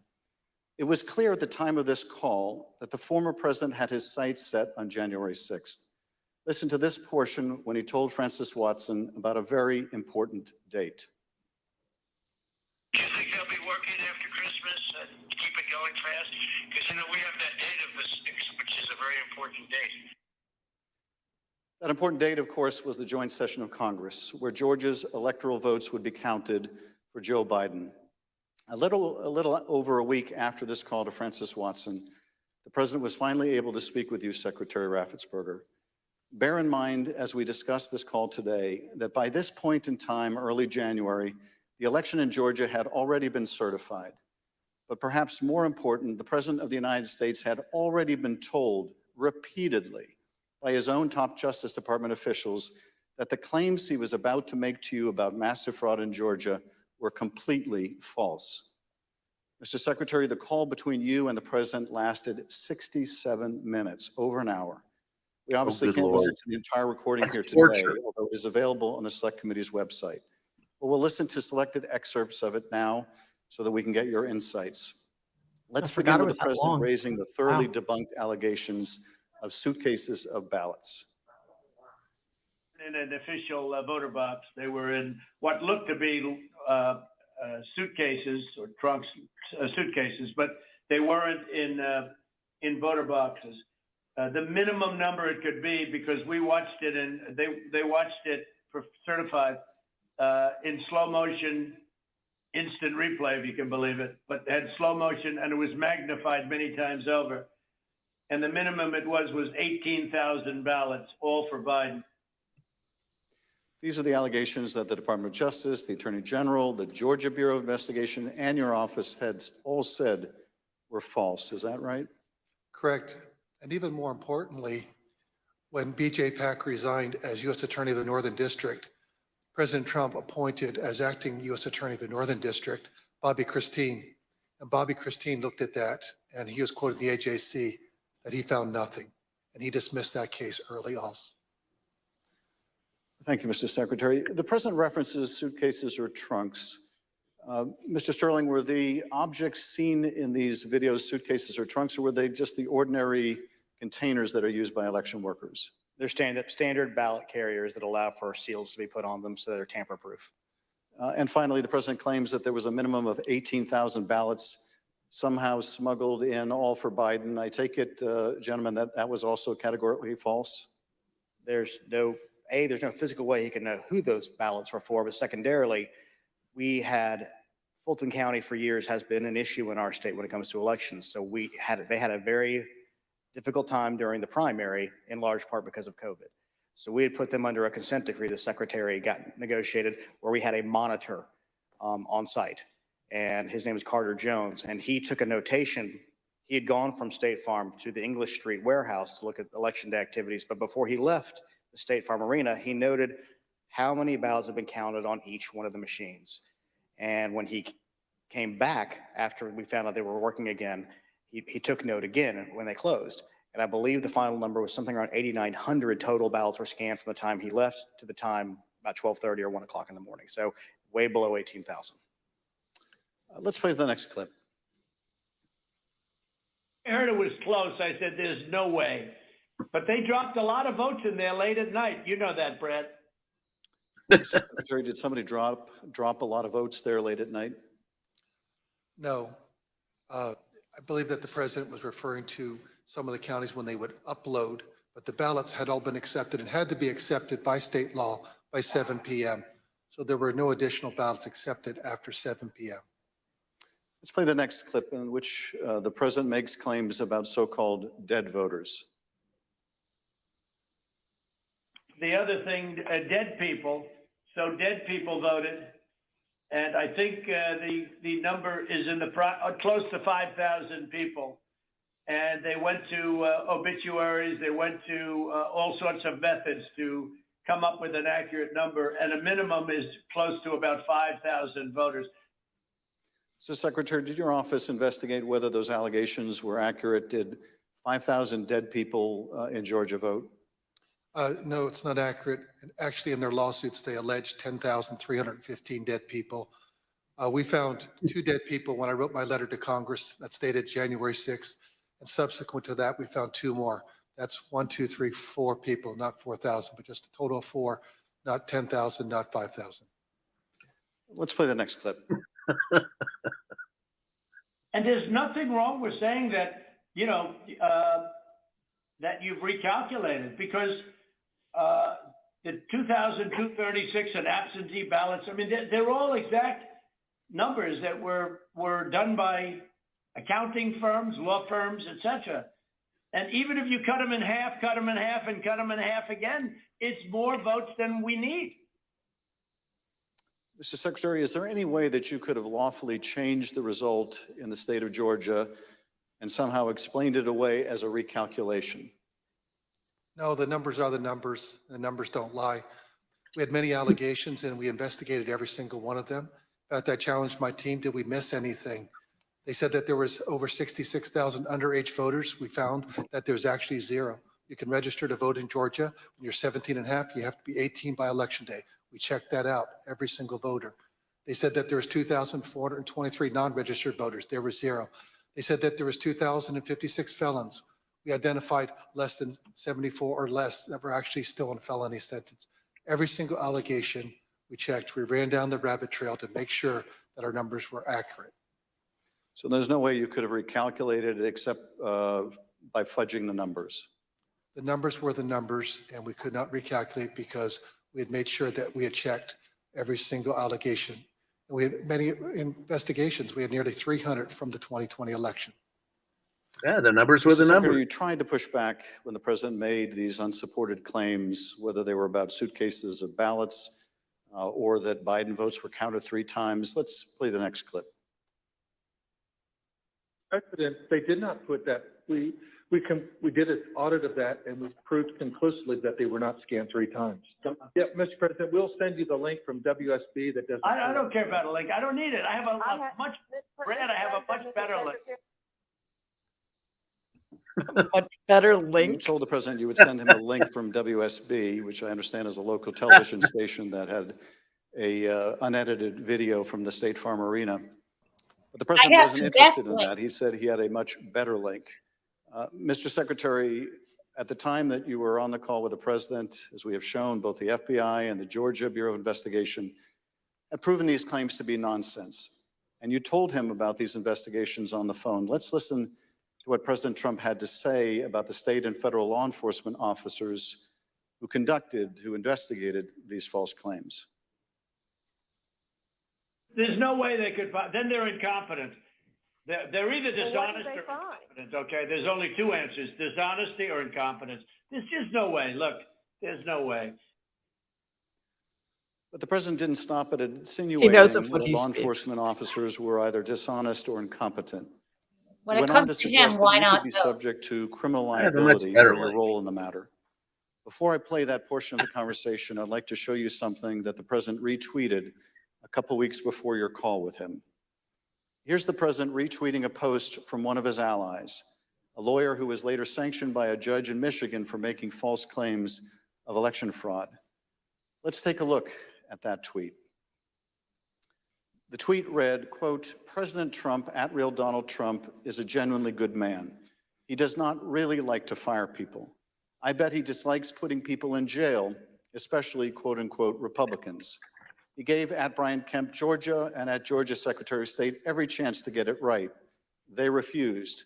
They will soon be going to jail. So on your call, this was not the first time the president was suggesting you might be criminally liable. With that, let's listen to this portion of the call.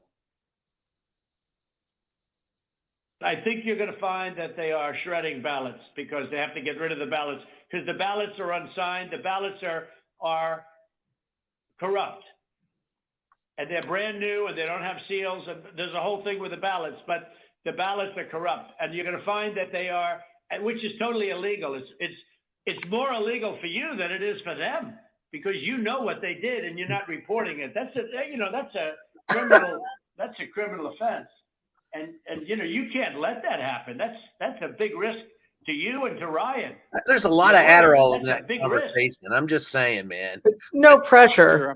After making a false claim about shredding of ballots, the president suggested you may be committing a crime by not going along with his claims of election fraud. And after suggesting that you might have criminal exposure, President Trump makes his most explicit ask of the call. Let's play a part. These all follow the same pattern. So, look, all I want to do is this. I just want to find 11,780 votes, which is one more than we have, because we won the state. Wasn't it damning 17 months ago? You for exactly what he wanted. Justice Department's One more been sitting vote on than it. his opponent. What I knew is that we didn't Question have is any why? votes to find. We had continued to look. We investigated, like I just shared the numbers with you. There were no votes to find.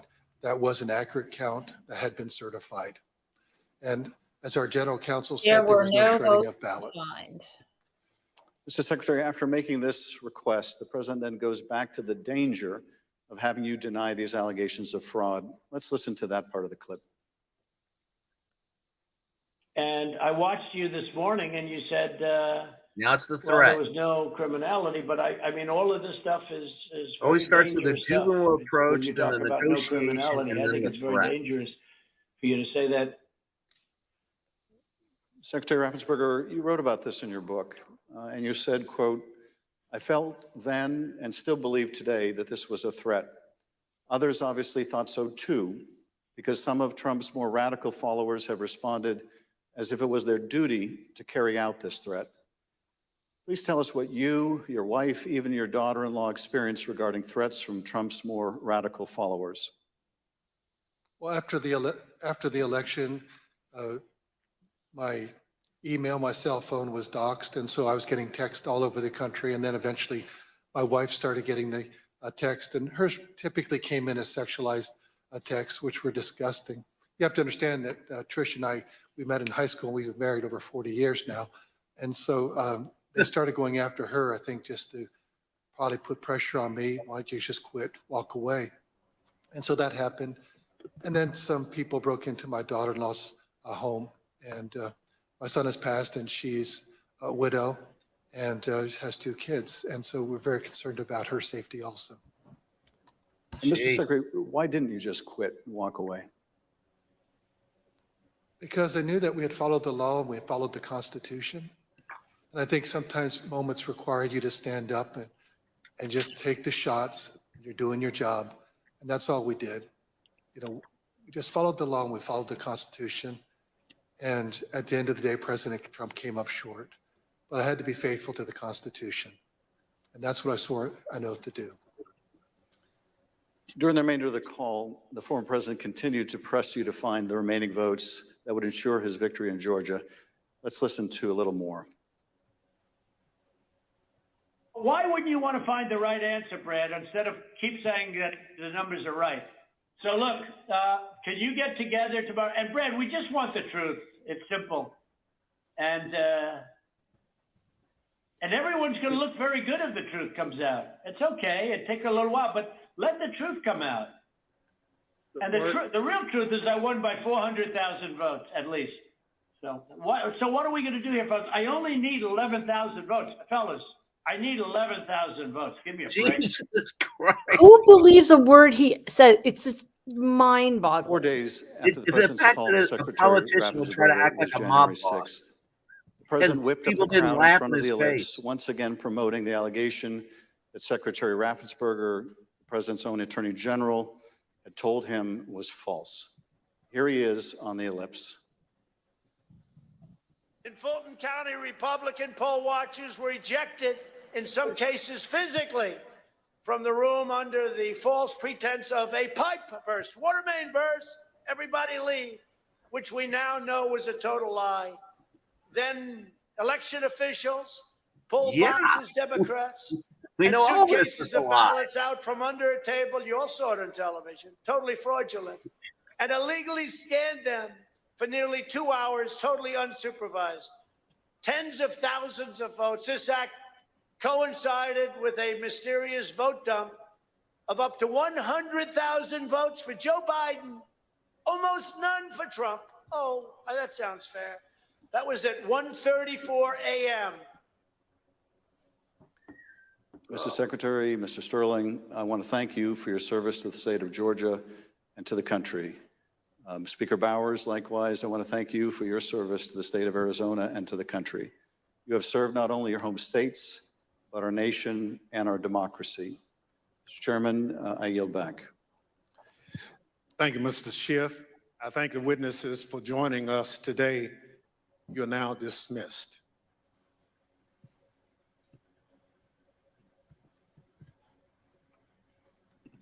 These guys legitimately did the right thing in real time. Yeah. Unlike the rest Sometimes of them. you have to stand up. That was, I mean, and he fought back and he let everybody know from the very beginning, standing out there at that podium and calling them out for going to get people killed and people could get hurt. I mean, these people were not quiet. It's just that they got outshouted. Like you said, the Trump platform for letting this information out was much larger than anyone else. But he claims to have watched that video, right? So every word out of his mouth is a lie. Yeah.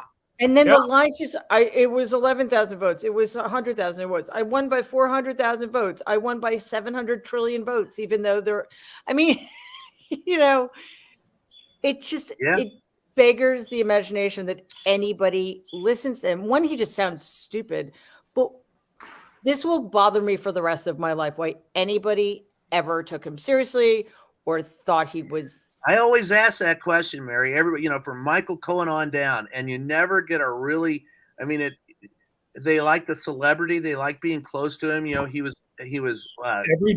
Every president, even Bush, appeals to the better angels of our nature. Trump was the first ever to say, "Look at me, folks. I'm an absolute shithead, and I'm just great, and so are you." And that is a drug. Having your id rewarded is a drug. Yeah. Andrea Shea Moss. You're right. Ms. Moss worked in the Department of Registration and Elections in Fulton County, Georgia, from 2017 until 2022.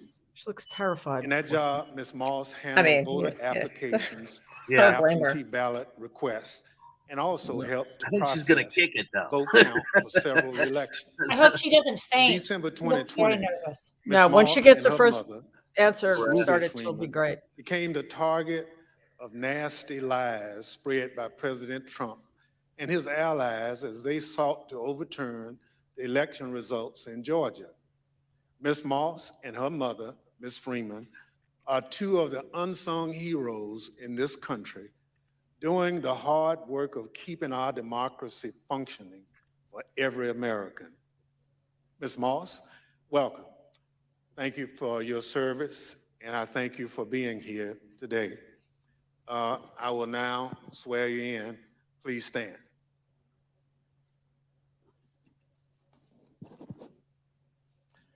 Do you swear or affirm on the penalty of perjury that the testimony you're about to give is the truth, the whole truth, and nothing but the truth? So help you God. Thank you. Please be seated. I want her nails. I'm saying, wait a minute. Don't ask her where she got the Let nails. the record reflect that the witness answered. Tear into Donald Trump. Ms. Moss, thank you very much for being here today. I understand that you are here along with your mother today. Yeah, that way you don't have to Would you touch like to your nails. introduce your mama? That's very cute. Hi, Mom. See, now she's relaxed. Well done, Chairman Ms. Thompson. Moss, today we'll be asking you about some of the threats that you received following the 2020 election. Since you've been an election worker for over 10 years, I want to ask you, in your decade of service, had you ever experienced threats like these before?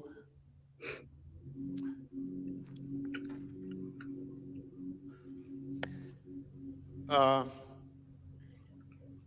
be nervous. Just, I understand. She's like, So, and I want to make sure sure. that the record reflects that you've done it for quite a while and you never received a threat. And your answer was no. Thank you.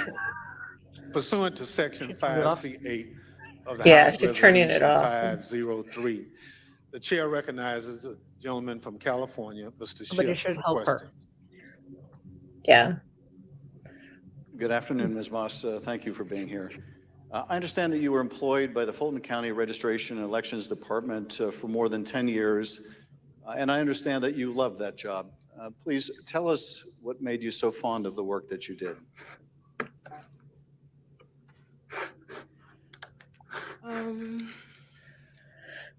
Well, I've always been told by my grandmother how important it is to vote and how people before me, a lot of people, older people in my family did not have that right.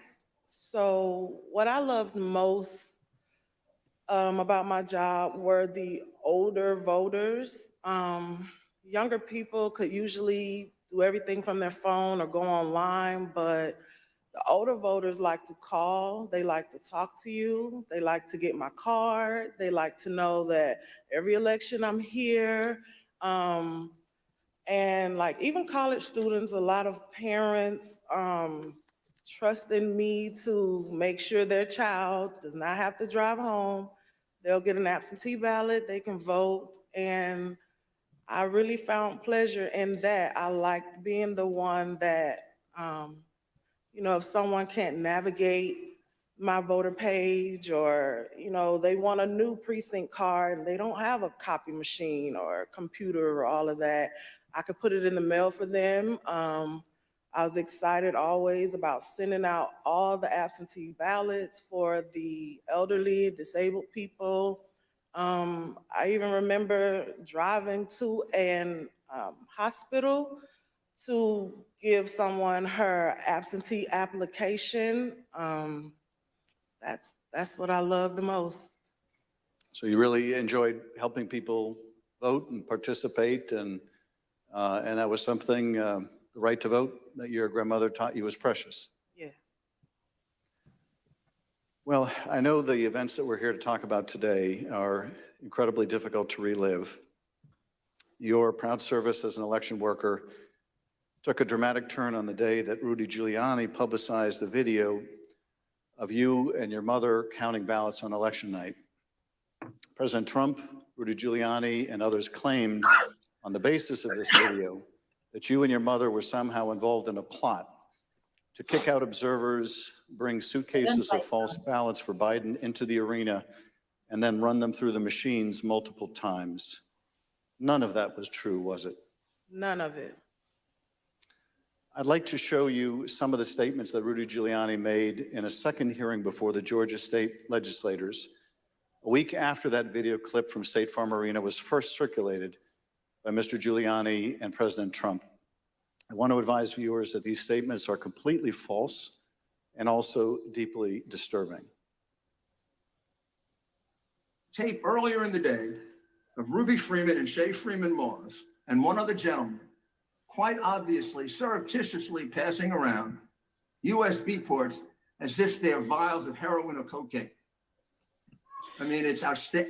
Needs to be Anyone who's a in criminal federal investigator prison. or prosecutor, they are engaged Oh in my God. surreptitious illegal activity. He's going Again, down, that I'm day. telling you.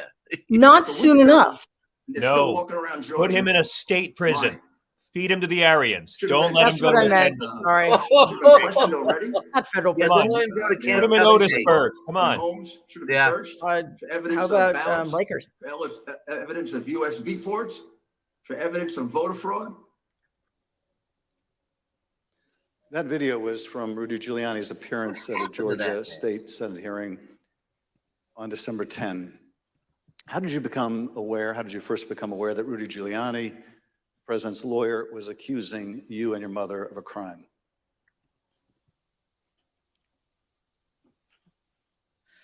I was at work, like always, and the former Chief, Mr. Jones, asked me to come to his office. And when I went to his office, the former director, Mr. Barron, was in there, and they showed me a video on their computer.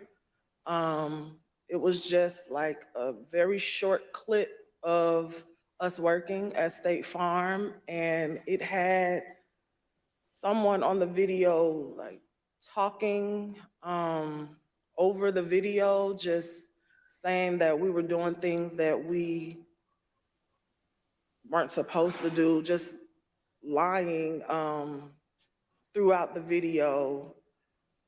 And that's when I first found out about it. She had And to were flee there your home social for media 2 months and posts hide. that they showed you responding to those false claims? Well, when I saw the video, of course, the first thing that I said was like, why? Why are they doing this? What's going on? And they, just told me that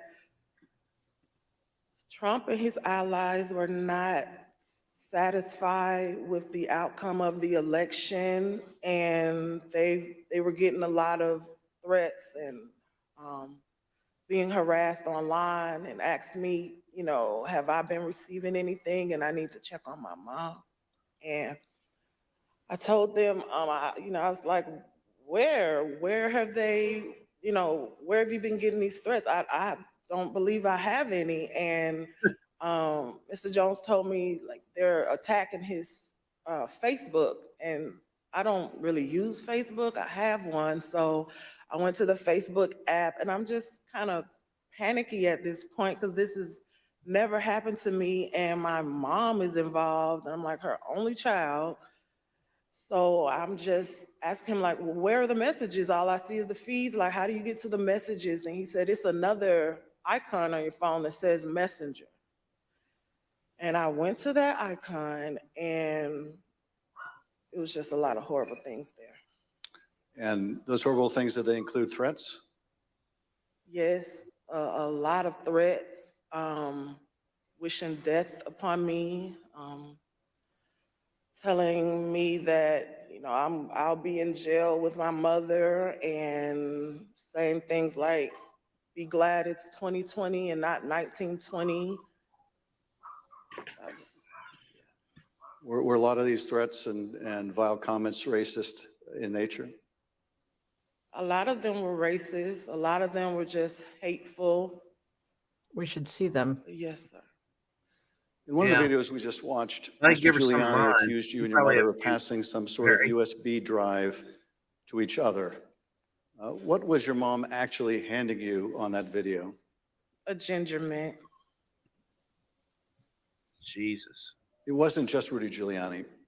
We heard President Trump make these ginger false mint? allegations Oh my- repeatedly during his call with Secretary Raffensberger. Let's listen to a portion of what he had to say about you and your mother. We had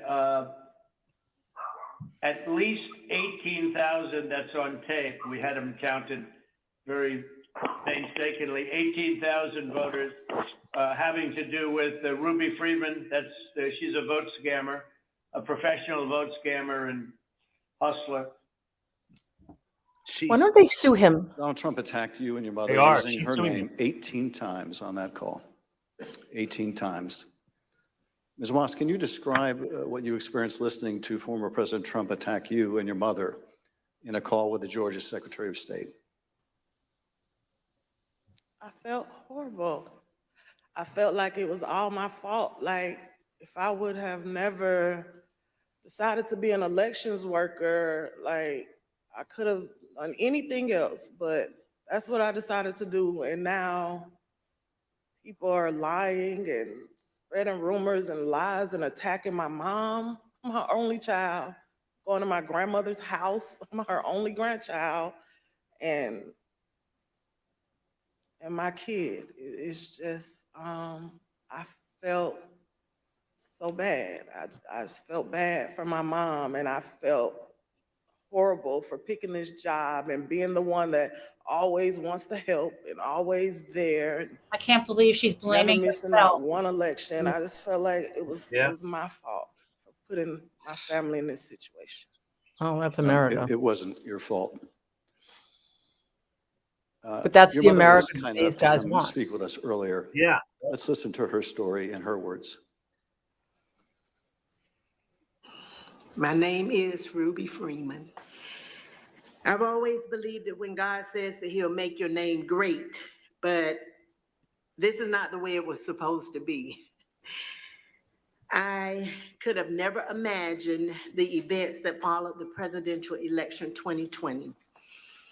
For my entire professional life, I was Lady Ruby. My community in Georgia, where I was born and lived my whole life, knew me as Lady Ruby. I built my own business around that name, LaRuby's Unique Treasures, a pop-up shop catering to ladies with unique fashions.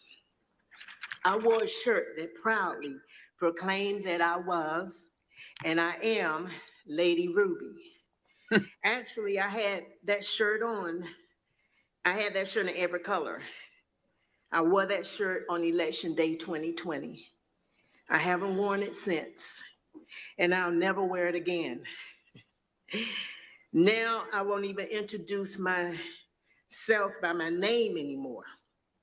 I get nervous when I bump into someone I know in the grocery store who says my name.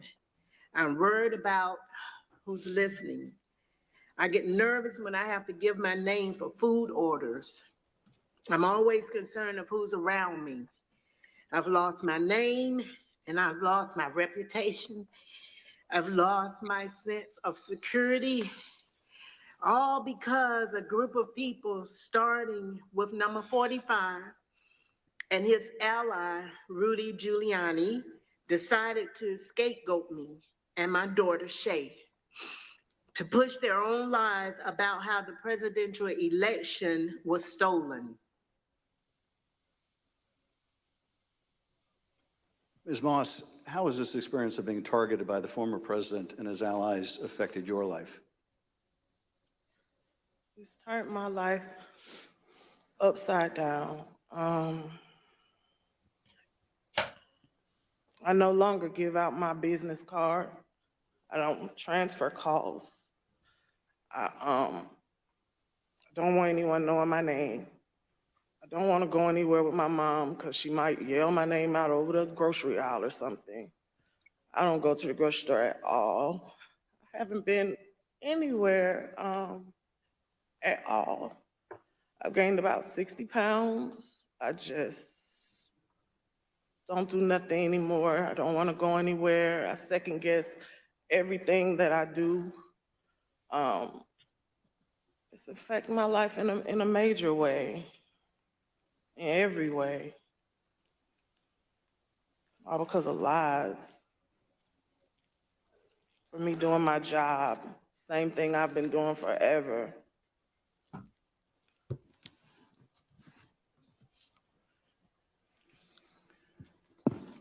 Your mother also told this committee about how she had to leave her own home for her safety and go into hiding after the FBI told her that it would not be safe for her there before January 6th and until the inauguration. Let's listen to a clip of her story in her own words. Around the week of January 6th, the FBI informed me that I needed to leave my home for safety. And I left my home for safety around that time. Understood. How long did you stay out? Did you, remain outside of your home for your own safety? I stayed away from my home for approximately 2 months. It was horrible. I felt homeless. I felt, I can't believe this person has caused this much damage to me and my family. To have to leave my home, that I've lived there for 21 years. And, I'm having to have my neighbors watch out for me. and I have to go and stay with somebody. It was hard. It was horrible. And that your conversation with the FBI about needing to leave your home for your own safety, or perhaps recommending it. Do you remember, was there a specific threat that prompted that, or was it the accumulation of threats that you had received? What prompted it was getting ready to, January 6th was about to come. And they did not want me to be at home because of all the threats and everything that I had gotten. They didn't want me to be there in fear of, you know, the people would come into my home, and I had a lot of that. So they didn't want me to be there just in case something happened. I asked, how long am I going to have to be at home? They said at least until the inauguration. Ms. Moss, I understand that people once showed up at your grandmother's house. Tell us about that experience. I received a call from my grandmother. This woman is my everything. I've never even heard her or seen her cry ever in my life.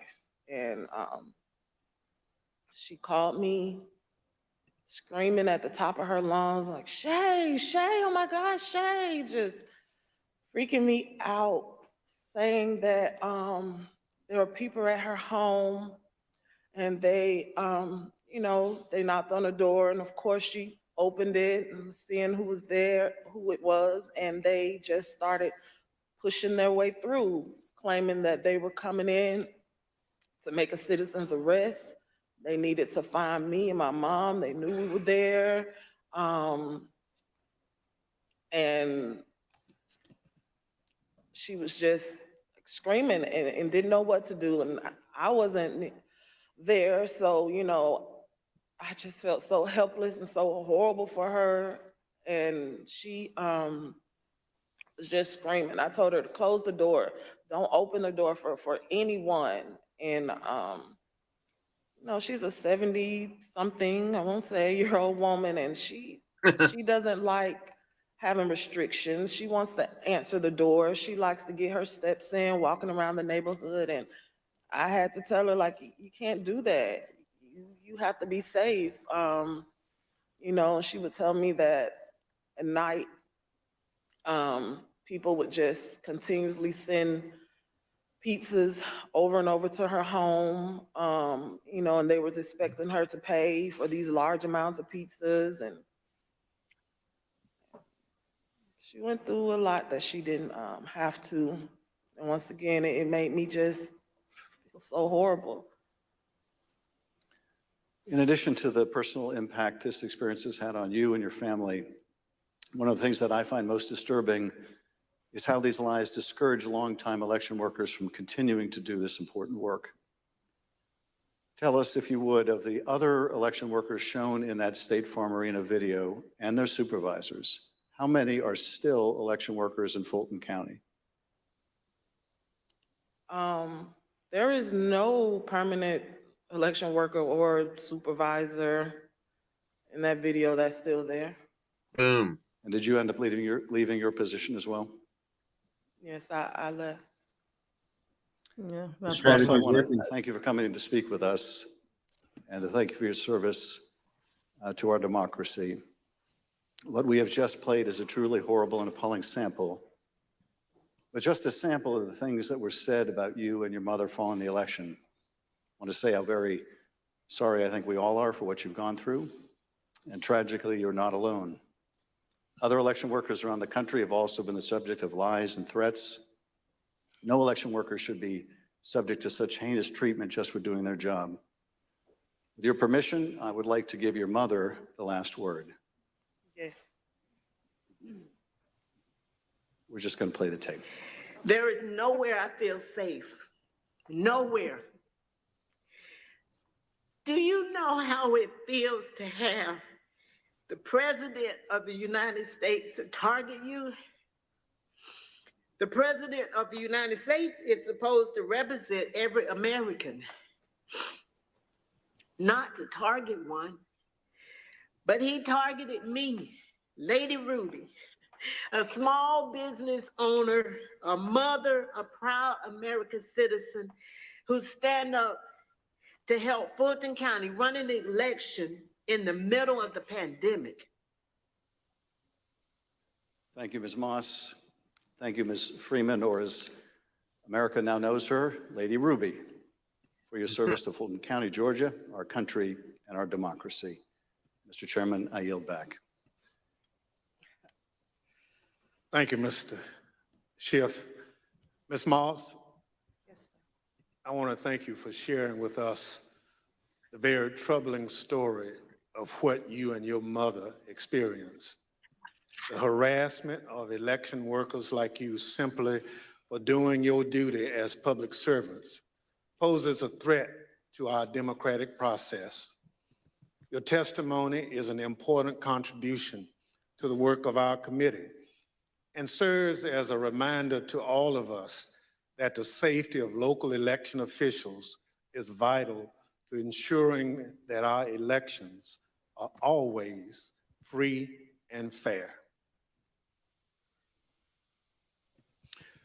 I want to thank our witness for joining us today. The members of the Select Committee may have additional questions for today's witness, and we ask that you respond expeditiously in writing to those questions. Without objection, members will be permitted 10 business days to submit statements for the record, including opening remarks and additional questions for the witness. Without objection, the chair recognizes the gentleman from California, Mr. Schiff, for a closing statement. For more than 200 years, our democracy has been distinguished by the peaceful transfer of power. When an American raises their right hand and takes the presidential oath of office, they are transformed from an ordinary citizen into the most powerful person in the world, the president. This is an awesome power to acquire. It is even more awesome when it is handed on peacefully. When George Washington relinquished the office of the presidency, it set a precedent that served as a beacon for other nations struggling against tyranny. When Ronald Reagan described it as a kind of miracle in the eyes of the world, he was exactly right. Other countries use violence to seize and hold power, but not in the United States, not in America. When Donald Trump used the power of the presidency to try to stay in office after losing the election to Joe Biden, he broke that sacred and centuries-old covenant. Whether his actions were criminal will ultimately be for others to decide. But what he did was, without a doubt, unconstitutional. Ultimately. It was unpatriotic, and it was fundamentally un-American. And when he used the power of his presidency to put the enormous pressure on state, local, and local elections officials and his own vice president, it became downright dangerous. On January 6th, that pressure became deadly. Ruby Freeman said the president is supposed to protect every American, not target them. And she is right.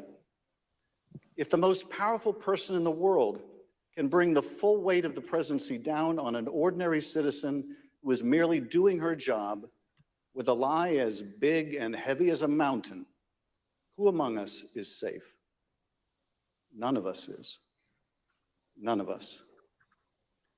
In city councils and town councils, on school boards and election boards, from the Congress to the courts, dedicated public servants are leaving their posts because of death threats to them and to their families. This is not who we are. It must not become who we are.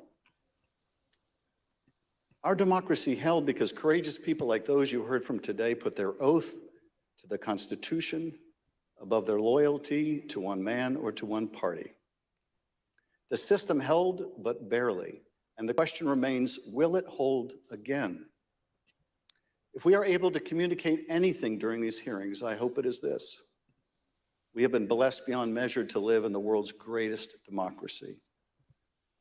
That is a legacy to be proud of and to cherish, but it is not one to be taken for granted. That we have lived in a democracy for more than 200 years does not mean we shall do so tomorrow. We must reject violence. We must embrace our Constitution with the reverence it deserves, take our oath of office and duties as citizens seriously, informed by the knowledge of right and wrong, and armed with no more than the power of our ideas and the truth, carry on this venerable experiment in self-governance. Thank you, Mr. Chairman, and I yield back. Without objection, the chair recognizes the gentlewoman from Wyoming, Ms. Cheney, for a closing statement. Thank you very much, Mr. Chairman. Lady Ruby and Shay, thank you for your courage. Thank you for your strength. Thank you for being here today. It means so much for everyone to hear your story, so thank you for that. We have had tremendous testimony today. We've been reminded that we're a nation of laws, and we've been reminded by you and by Speaker Bowers and Secretary of State Raffensberger, Mr. Sterling, that our institutions don't defend themselves. Individuals do that. And we reminded that it takes public servants. It takes people who've made a commitment to our system to defend our system. We also have been reminded what it means to take an oath under God to the Constitution, what it means to defend the Constitution. And we were reminded by Speaker Bowers that our Constitution is indeed a divinely inspired document. And so it's been an honor to spend time with you and with our previous witnesses here today. To date, more than 30 witnesses called before this committee have not done what you've done, but have invoked their Fifth Amendment rights against self-incrimination. Roger Stone took the fifth, General Michael Flynn took the fifth, John Eastman took the fifth. Others, like Steve Bannon and Peter Navarro, simply refused to comply with lawful subpoenas, and they have been indicted. Mark Meadows has hidden behind President Trump's claims of executive privilege and immunity from subpoenas. We're engaged now in litigation with Mr. Meadows. The American people in our hearings have heard from Bill Barr, Jeff Rosen, Richard Donahue, and many others who stood up and did what is right. And they will hear more of that testimony soon. But the American people have not yet heard from Mr. Trump's former White House counsel, Pat Cipollone. Our committee is certain that Donald Trump does not want Mr. Cipollone to testify here. Indeed, our evidence shows that Mr. Cipollone and his office tried to do what was right. They tried to stop a number of President Trump's plans for January 6th. Today, and in our coming hearings, you will hear testimony from other Trump White House staff explaining what Mr. Cipollone said and did, including on January 6th. But we think the American people deserve to hear from Mr. Cipollone personally. He should appear before this committee, and we are working to secure his testimony. Thank you, Mr. Chairman. I yield back. Well, hey now. People answer the call to public service in such different ways. Some run for office. Some volunteer to make sure their neighbors can get to their voting locations. Some work at polling sites to help election day go smoothly. Some look into problems to guarantee our elections are secure and accurate, just to name a few. As I mentioned at the start of this hearing, when we talk about our democratic institutions, we're talking about these individuals and many others who do these jobs across the country. They represent the backbone of our democracy at its most important moments, when the citizens cast their votes and when those votes are counted. We've heard the stories of their courage. They've earned the thanks of a grateful nation. But for Donald Trump, these witnesses and others like them were another roadblock to his attempt to cling to power. On Thursday, we'll hear about another part of that scheme, his attempt to corrupt the country's top law enforcement body, the Justice Department, to support his attempt to overturn the election. Just as we heard today that Donald Trump was deeply involved in the scheme to pressure state officials to overturn the election results, we'll hear we will hear on Thursday that Donald Trump was also the driving force behind the effort to corrupt the Justice Department. Listen to this clip from the former acting Attorney General, Richard Donahue. The president says, suppose I do this, suppose I replace him, Jeff Rosen, with him, Jeff Clark. What do you do? And I said, sir, I would resign immediately. There is no way I'm serving 1 minute under this guy, Jeff Clark. The environmental lawyer. You'll hear from Mr. Donahue in person on Thursday as my colleague, Mr. Kinzinger, presents details about this plan. The chair requests those in the hearing room remain seated until the Capitol Police have escorted members from the room. Without objection, the committee stands adjourned. Okay. Well, first of all, that was very difficult. So is Black women. So for the billionth time, Democrats, Democratic Party, would you please, for God's sakes, honor your base and empower your base the way the right unleashes its base, please. The other thing, I don't know why I keep forgetting this, but this was all happening during COVID. So not only were these people, confronted with the insanity, they were literally risking their lives because of COVID. So there's so much happened today. I just want to make 2 observations and then open it up to the rest of you because I'm feeling very, very sad. Well, first of all, about that, I get why people want to numb out. It's unbearable to feel like this all the time. The rage, the heartbreak, the fear. On some level, I suppose I related to some of what you were saying. But numbing out, tapping out, it's not an option. So I know it's difficult, but we're not there yet. Anyway, I just want to compare and contrast. Shaye Moss was doing her job in the same way Mike Pence was doing his job. The difference is she's suffered for it. She's shown up with courage and patriotism, while he, that fucking cowardly lickspittle, is, back in the pocket of Donald. And as many people have said, he doesn't even have the guts to testify about his own potential hanging. And then the other thing too, the last thing I'll say right now is that as grateful as I am to people like Mr. Bowers and Raffensberger and Sterling and a few others who actually did speak out in real time and, save this country, at least temporarily, they have also been behind a lot of the voter suppression laws that have gotten us into this place, because if everybody who could vote was allowed to vote, this never would have happened. No, Donald never would have won. It wouldn't have, the margin would have been much bigger in 2020. Whereas again, people like Shaye Moss, who are also doing their jobs in real time, were doing their jobs in order to support democracy at every turn. So those are my 2. There's so much more going on here, but that's those are the biggest things that I'm left with. So whoever wants to jump in.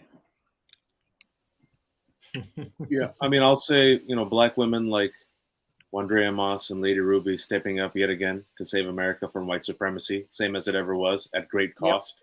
Yep. Number 2, I think, in addition to what you said, a recurring thread that I've mentioned before, but I want to mention again because I think we're not paying attention to it, is all of these individuals who spoke, pretty much most of them except Wandrea Moss and Lady Ruby, are Republicans and lifelong conservatives who, and if you see the pattern throughout these hearings, it's very smart.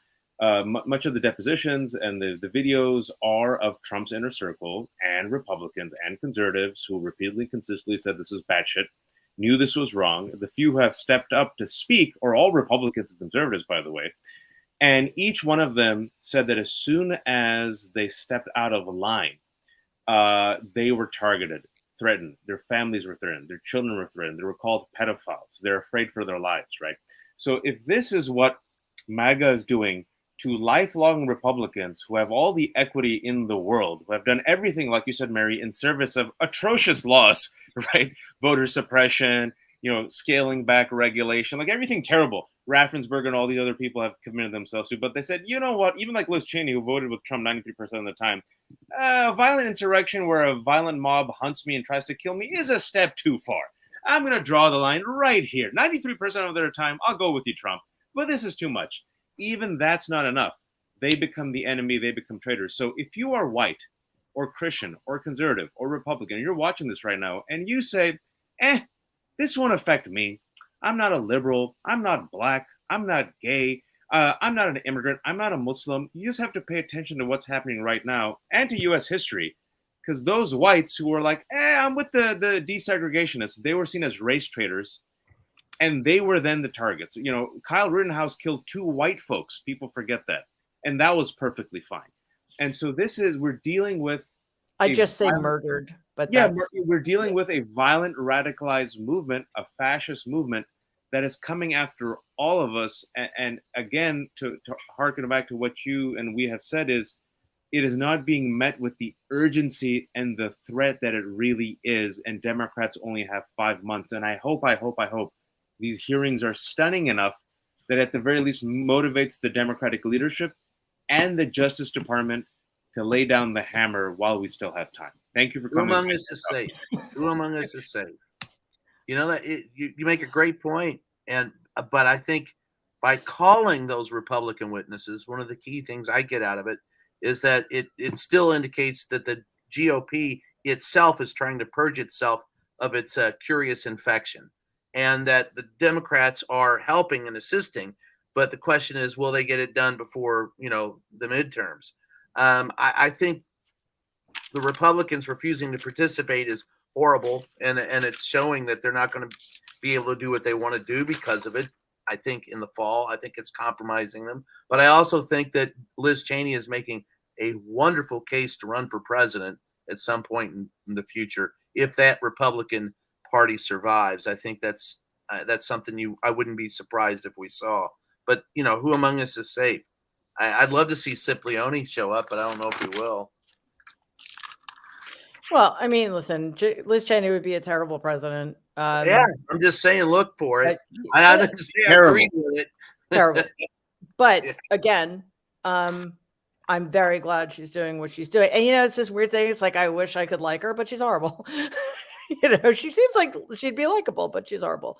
And like many of the other Republicans who've testified, she's pro voter suppression as long as you're suppressing the votes of Black and brown people and people in big cities. And I mean, the list is very, very long of the things that she's against that anybody who believed in democracy would be for. But she still thinks the Iraq War was a fantastic idea, so let's give her that.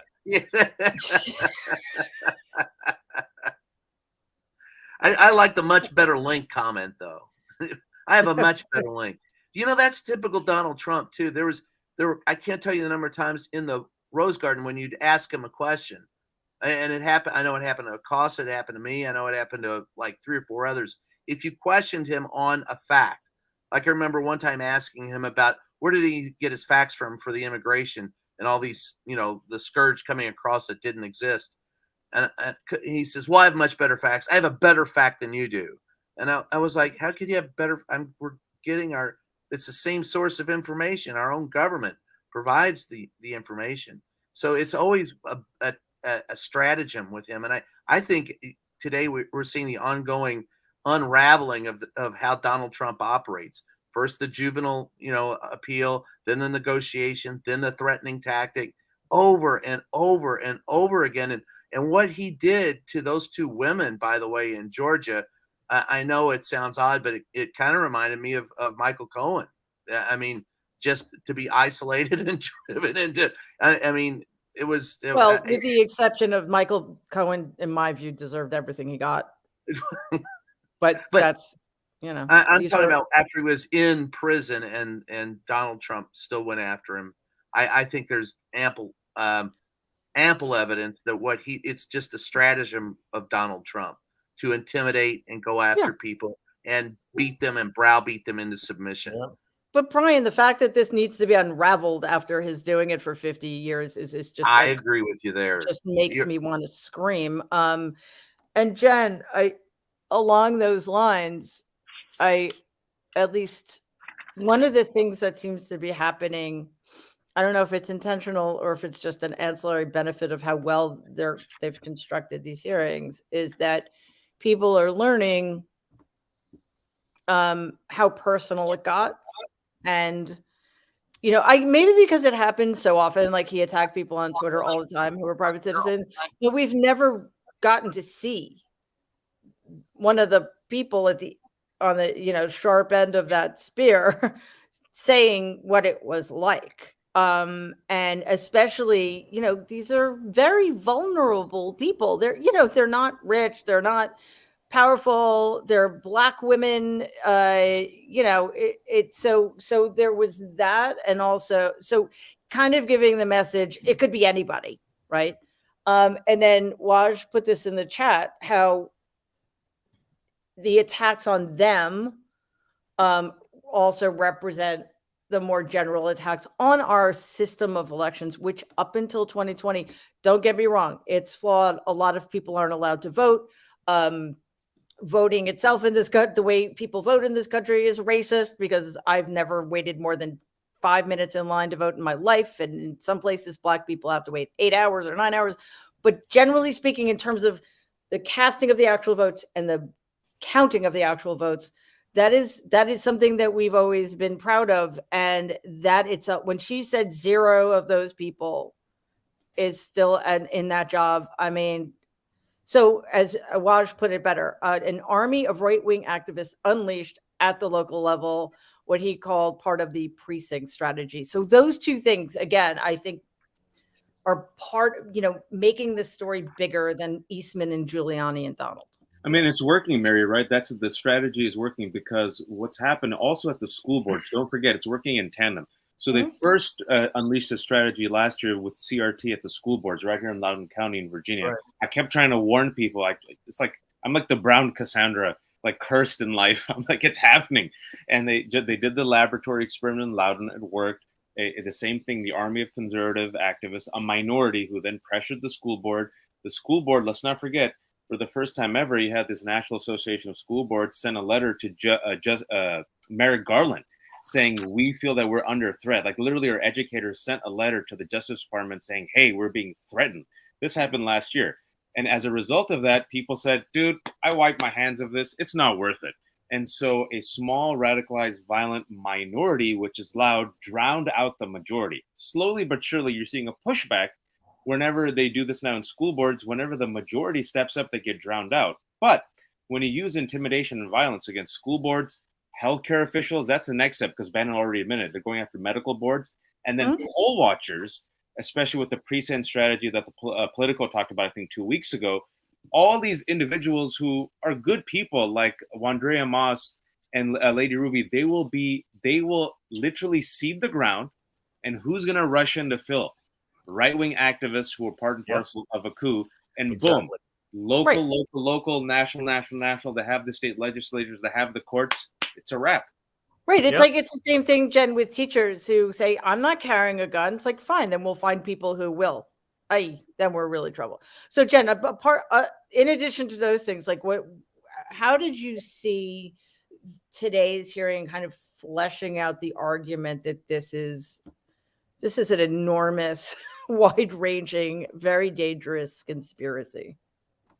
Yeah, I mean, to me, this hearing existed on two different levels. There were the facts key facts that we learned that we had never learned before. But then there was this other sort of emotional, ethical level. So let me talk about the emotional piece first, and then I'll transition over to the factual. Emotionally, we were all struck by how good and honorable the people were, each of them who testified. And in particular, I think I was mostly emotionally moved by Shay Moss and her mother, Miss Ruby. You know, is that what she called herself? No, Lady Ruby. Lady Ruby. Lady right. Ruby. And I want to point out, you know, even though we're saying Wait, just really quickly, I think we should. I'm going to print Lady Ruby shirts. I think we should all start wearing Lady Ruby t-shirts in her honor. As long as the funding goes somehow toward her, that would be cool. No, of course, or you know, or electing good people, or yes, what? Exactly, right, exactly, of course. But yeah, so the thing, the deal with them, as you've both mentioned, was it's a forward thing where we're like now devastated that, you know, people like this who have the institutional memory and good conscience are going to be part of the process. But what they, you know, they weren't just victims because of their targeted because of their status in society. But remember, Lady Ruby is a business owner, and there's a lot going on that sort of emotional level. Each of these other people that were Republicans who said, whether they through their prayer or through integrity, they stood up to this bullying. That was all good, and I think it spoke to us. But there were a couple of things because of that emotional wave that I think I first lost. And here were the two facts that I thought were so important. One, I somehow missed that was Ronna Romney McDaniel, who was the person who we saw the deposition of, who linked us, who created a direct link between Donald Trump and the campaign to find the fake electors, and that he told McDaniel, here's this guy Eastman, go help him, use the RNC to help find these folks. So it shows that he knew about it. I was shocked that she allowed herself to be deposed. Yeah. Good, I mean, still shocking. There's that. And there's also the second factual thing is that we saw very clearly, timing wise, that Donald had been told by Raffensberger and others many times that the lies he had invented or picked up on and were perpetuated were lies. And yet he still went out there in his tweets and at the ellipse and lied about the Georgia votes and use those lies to create violence directed at Ruby Freeman and her daughter. So those are the things I think that were new. And let me just make it full circle and say the place that I'm left at is this thing that Gabriel, I forgot what his last name was, the guy who worked for Raffensberger. Sterling. Yes, Sterling. He said it's like when he was trying to deal with all the lies that were flooding him, he said it's like a shovel trying to empty the ocean. Yeah. And I worry about where we are right now.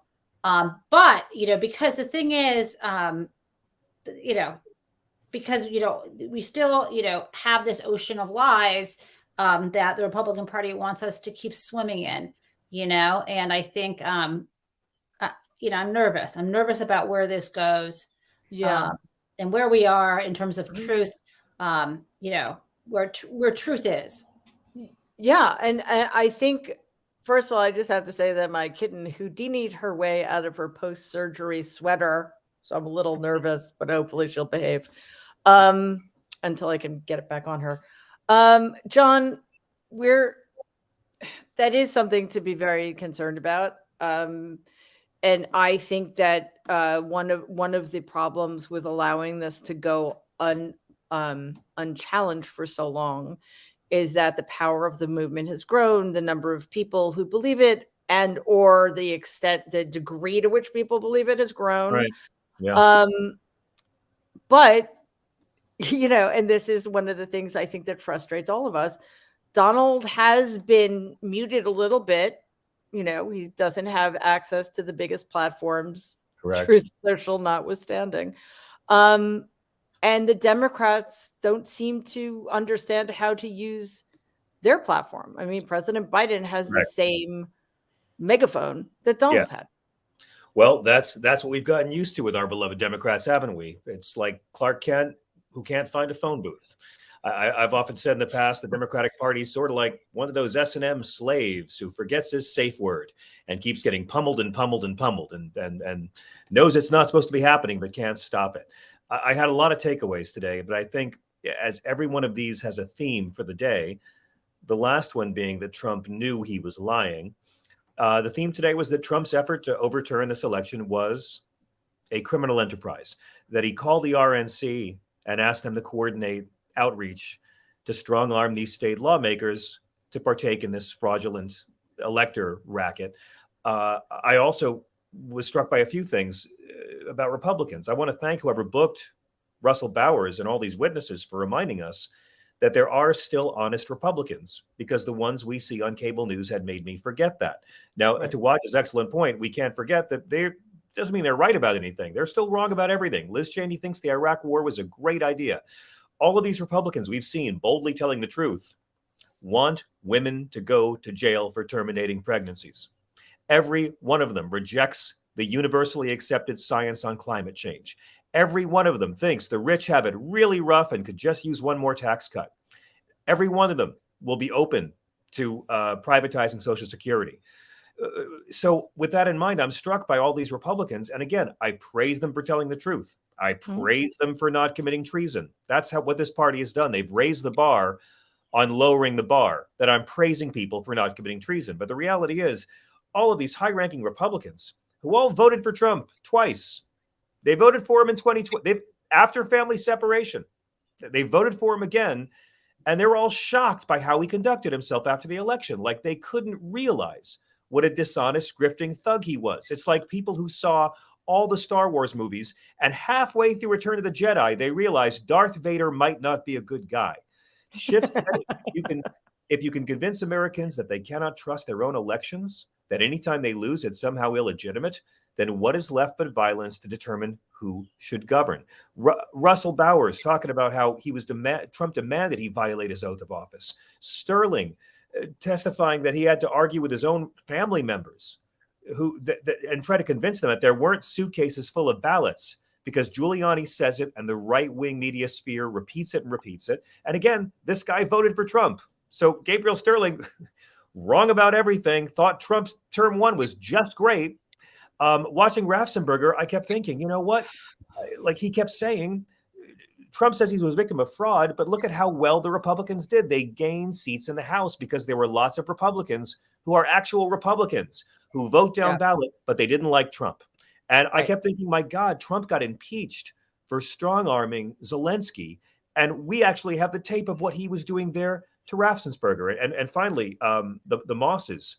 I mean, just incredible to see what they did to these hardworking women. But we have to remember that when they talk about, the left ruining Brett Kavanaugh's life, ruining Kyle Rittenhouse's life, and they look at how those people became celebrities, these people were demonized and terrorized by the president of the United States. And we're always told by Democrats about the citizens who are denied their right to vote with voter fraud and how awful it all is. But we never hear this from the citizens. And we also always hear about the poll workers who've been abused. And today we met them and they were amazing. I kept thinking, oh my God, they're finally going to have non-Republicans at this. They're going to break their streak. And I'm so glad they did it, because you cannot separate January 6th from the racism and white supremacy, from the Confederate flags, to wanting to throw out predominantly black districts in Arizona and Pennsylvania. And you can't separate it from the ongoing attack on democracy. And the fact that we saw these hearings the same day the Supreme Court pretty much struck down separation of church and state, it only shows us that democracy will be lost if we don't show up and we let it go. John, it's also the day in which Donald Trump just a few minutes ago sent me an email telling me that we should spend this day and go to a golf course together. So that's his where golf course and spend a lot of money. Right? He's looking for money still. Yeah. Yeah. John, can I say real quick, Please. Brad Raffensberger and Bill Barr, despite everything they've already admitted, both in their testimonies and the deposition, have still said that they will vote for Trump in 2024. Exactly. And Mitch McConnell as well. Absolutely. After giving their testimony, they said Yep. that. After giving their testimony. And the best thing Russell Bowers said, I did not want to win by cheating. Right. And that's why John and Waj, I think that they're going to vote for him. They still support him. They're being the real Christian there. I think. I'm sorry. No. You cannot. You saw the smile. Right? You saw the smile. I know. I was gigging you. I knew I'd get you on it. You were, but this is my issue. The media is complicit in this. You cannot absolutely ever say any part of this agenda has anything to do with the Nazarene. And the fact that they still get away with it, even the nice ones, they're the opposite. For Charlotte Clymer in the house. Charlotte, how are you? Hey y'all. What a group, by the way. My goodness. Yeah, and Kavita hopefully will come back. Norm Ornstein was here. I'm probably forgetting somebody, but I'm so happy you're here. Oh, me too. Me too. Let's go to you since you're just joining us. Just what are your thoughts? Because I've been sobbing for like the last hour. Very emotional day. Yeah. You know, resonant. Still skeptical that it's going to work. You know, I'm sorry. I don't want to throw cold water on everything, but I'm very skeptical that this is going to work. No, and I think the skepticism is earned. But we've been talking about, it's impossible to know precisely what the committee intends to show or, what strategy and what's just unfolding because of the way this is been put together, and it's been put together excellently, of course, is that we're seeing how this has affected individual human beings, American citizens just doing their jobs, unlike Mike Pence. And we're seeing just how deep the rot goes, and that, which I think makes it harder for them to pin it on just three people. So again, skepticism aside, do you think that there is hope, at least, that more people will begin to understand the vastness of the problems we're facing? I think so, but the threshold has to be so high here for it to have a meaningful impact. I'm not sure we're near that threshold yet. I'm just not. I mean, we have to have like the biggest smoking gun ever. Yeah. And we're not close to that. We're just not. I mean, for reasonable people, for those of us who actually engage in good faith with media and everything, sure, of course. Like, we see this and we're horrified. My take's a little darker. My take's a little darker. I'm darker than that. I don't know if you want to hear it, but my take is what this is doing is guaranteeing that it's going to be a lot harder for Trump to get the 2024 nomination. These hearings might be getting Ron DeSantis elected president, because you could make the argument that the only person an 87-year-old Joe Biden can beat in 2 years is Donald Trump. And I want Trump to be the nominee because, A, I think he's unelectable. We've said that before and been wrong. But also, I just personally want to see him lose the popular vote for a third time. No one's ever done it. I think he could be the man. And what I fear the only outcome of this will be is that Trump will be so tainted within his party that he will just continue to grift without actually getting in the race. And or DeSantis can beat him in a primary matchup because they'll see the stank on Trump is too hard. And these hearings may have helped Ron DeSantis become our next incredibly shitty, incompetent trickle-down president. But that is the danger of not going all the way here.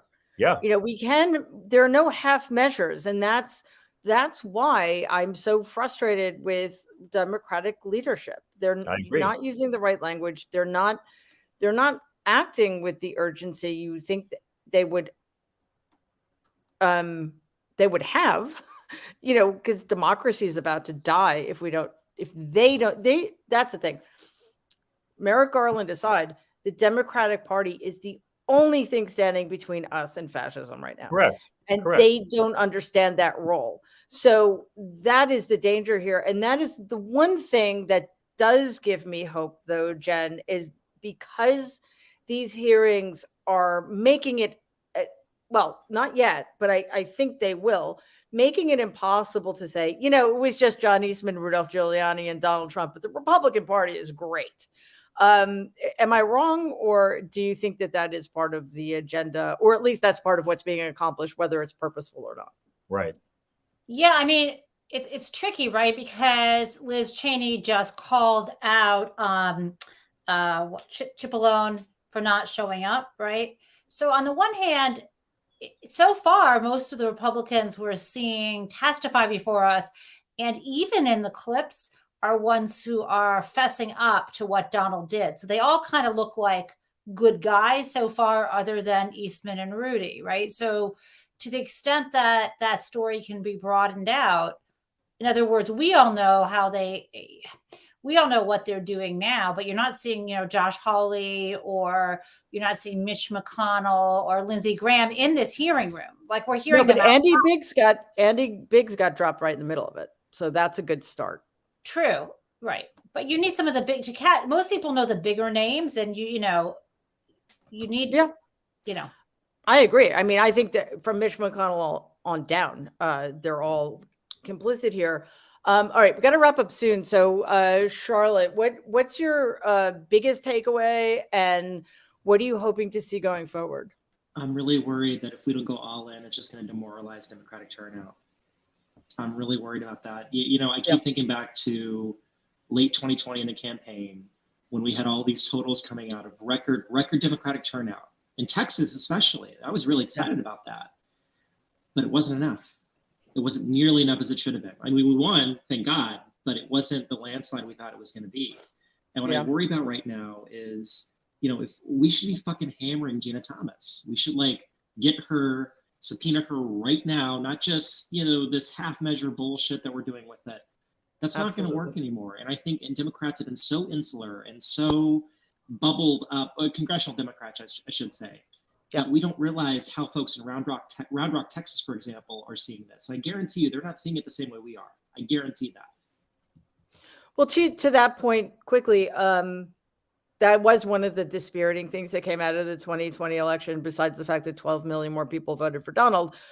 It was a decisive popular vote difference. However, the Republican Party in general did much better than expected, which suggests that we've done a terrible job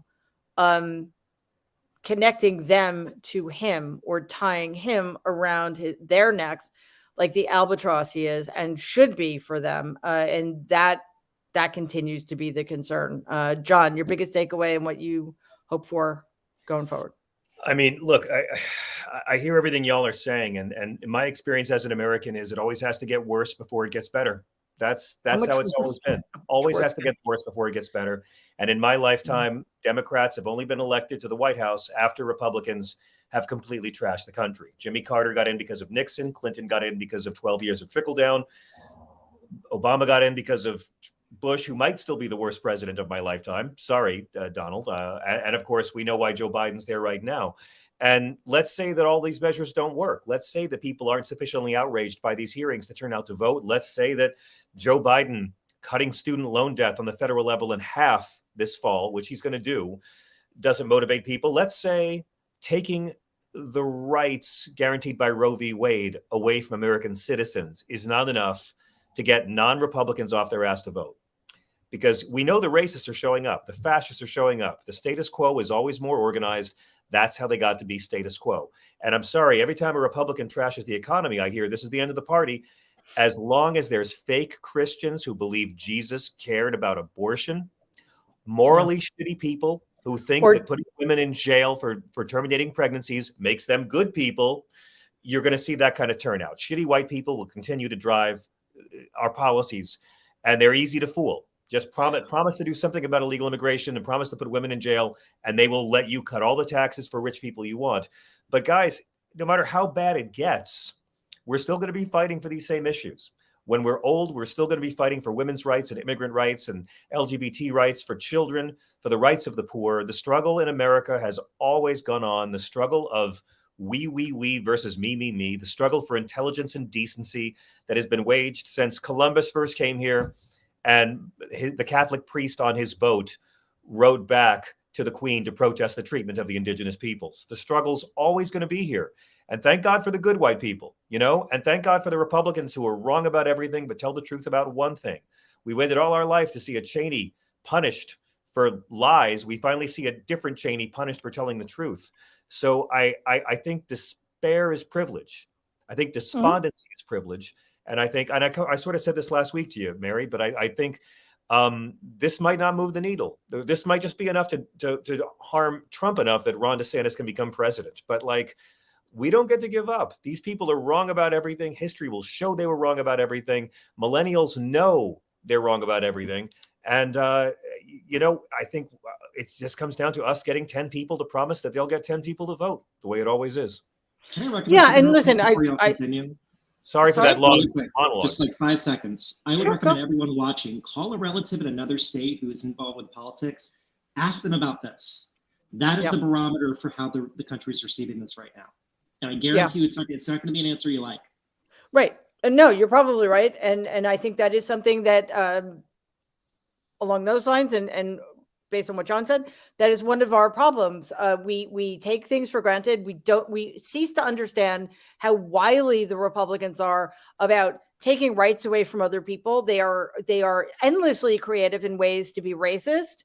Now you can't give people water online if they're waiting online. And of course, pretty much only people of color have to wait online for any length of time to vote. And once you think an issue is settled, okay, so they got Roe. Now they're going after the LGBTQ plus community, especially the trans community.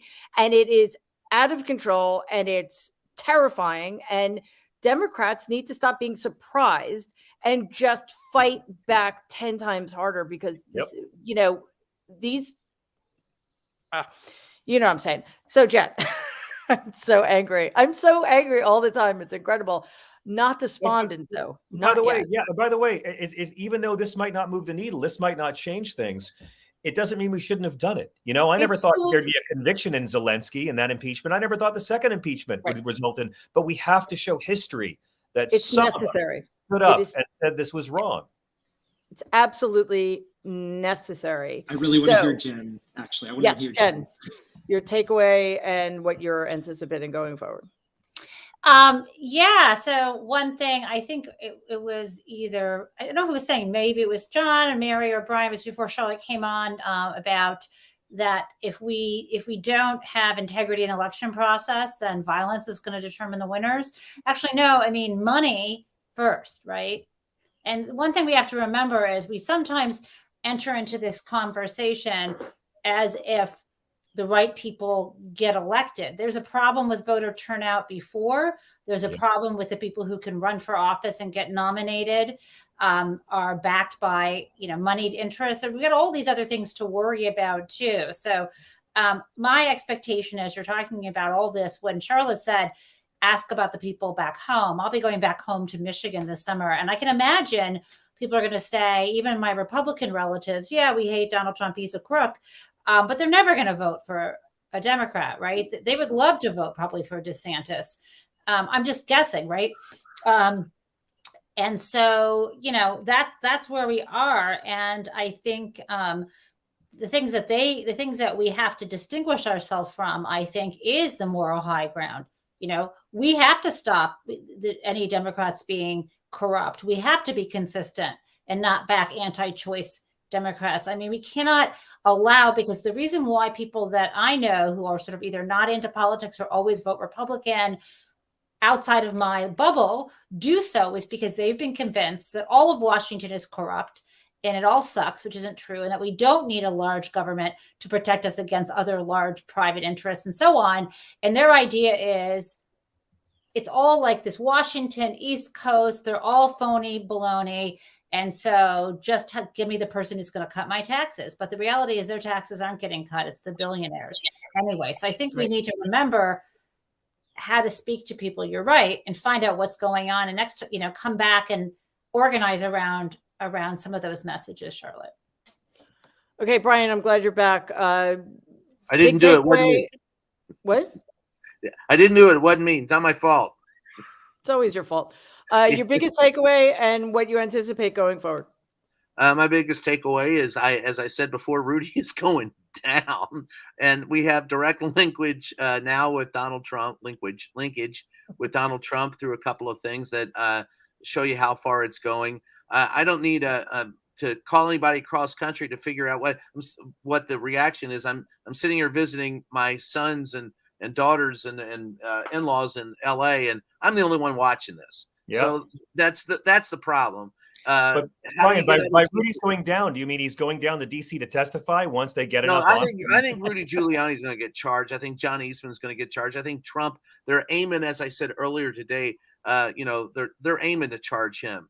And they're showing, I think, as I said at the beginning, the biggest takeaway I have from this is I think there is information out there and actions being taken by the Department of Justice of which we are unaware, but of which we are getting vague glimpses of through these hearings. And it's going to be like the Mueller investigation. And we don't even know if there's a grand jury called, right? This hearing cannot bring about charges, but all the evidence points in such a direction that I'm beginning to get charged up with the idea that the Democrats actually planned some of this well to come after Donald Trump and the GOP. And every time I see them calling a member of the GOP out there, again, it's an appeal to the old style GOP. They're trying to save that party while at the same time purge it of all the acid and poison that they have. Whether they're going to be successful or not, I don't know. But I tell you what I see, and that's bottom line is this is the last gasp for the American Republic as we know it. And if we don't grasp it, we're screwed. Now, I know a lot of people are already saying we're screwed, but I'm on this side of the dirt, so I'm going to continue to have a little bit of hope that perhaps maybe at the end of the day, somebody will wisen up, count their short hairs, and decide to be, human about this and do it right. I still have that hope. But the reaction I get viscerally is one of just utter disgust with what this, having covered this president, having covered politics for 40 years, the ultimate disgust I have with the people who hold office today. And it's not just the Republicans, a party of no heart, a party of no head. Details at 11, and that's that. Yeah, but I'm sorry. The Democrats are the only party that can. Of course they are. That's what's frightening. That I'm just willing to. I want them to fight, but other than that, I'm going to pull my punches until we're back on solid ground again. But I think one of the things, Brian, and everybody that these hearings show us is that Trumpism has survived Donald. And that's why we can't just go after him. We have to go after Trumpism. And Trumpism is something that's espoused by 99.999% of elected Republicans, which means we have to get rid of all of them, or at least tie all of them to these crimes against this country. So there's that. And I just, not to demoralize anybody or to freak anybody out, what I will say that's a little different is that we don't have time. I think when things turn, it's over. And I'll tell you why, because this is happening globally. And this would be the first time in modern history that America is leading the way towards our autocracy / fascism, first of all. And secondly, climate change. The clock is ticking on that as well. And, people like Donald or DeSantis get into office again, nothing will be done. And that will hasten things. So that should just increase, not demoralize us, increase our incentive to get out there and tell our representatives to fight for us, fight for our children, fight for our future, fight for our planet. It has been, I couldn't do this by myself. I'm so grateful for all of you, Norm Ornstein, Wajahat Ali, Kavita Patel, Jody Hamilton, Jen Taub, John Fugelsang, Brian Karam, and Charlotte Clymer. Thank you, my friends. I am so grateful to all of you, and hopefully I will see you very soon. Thank you. Stay safe. Peace.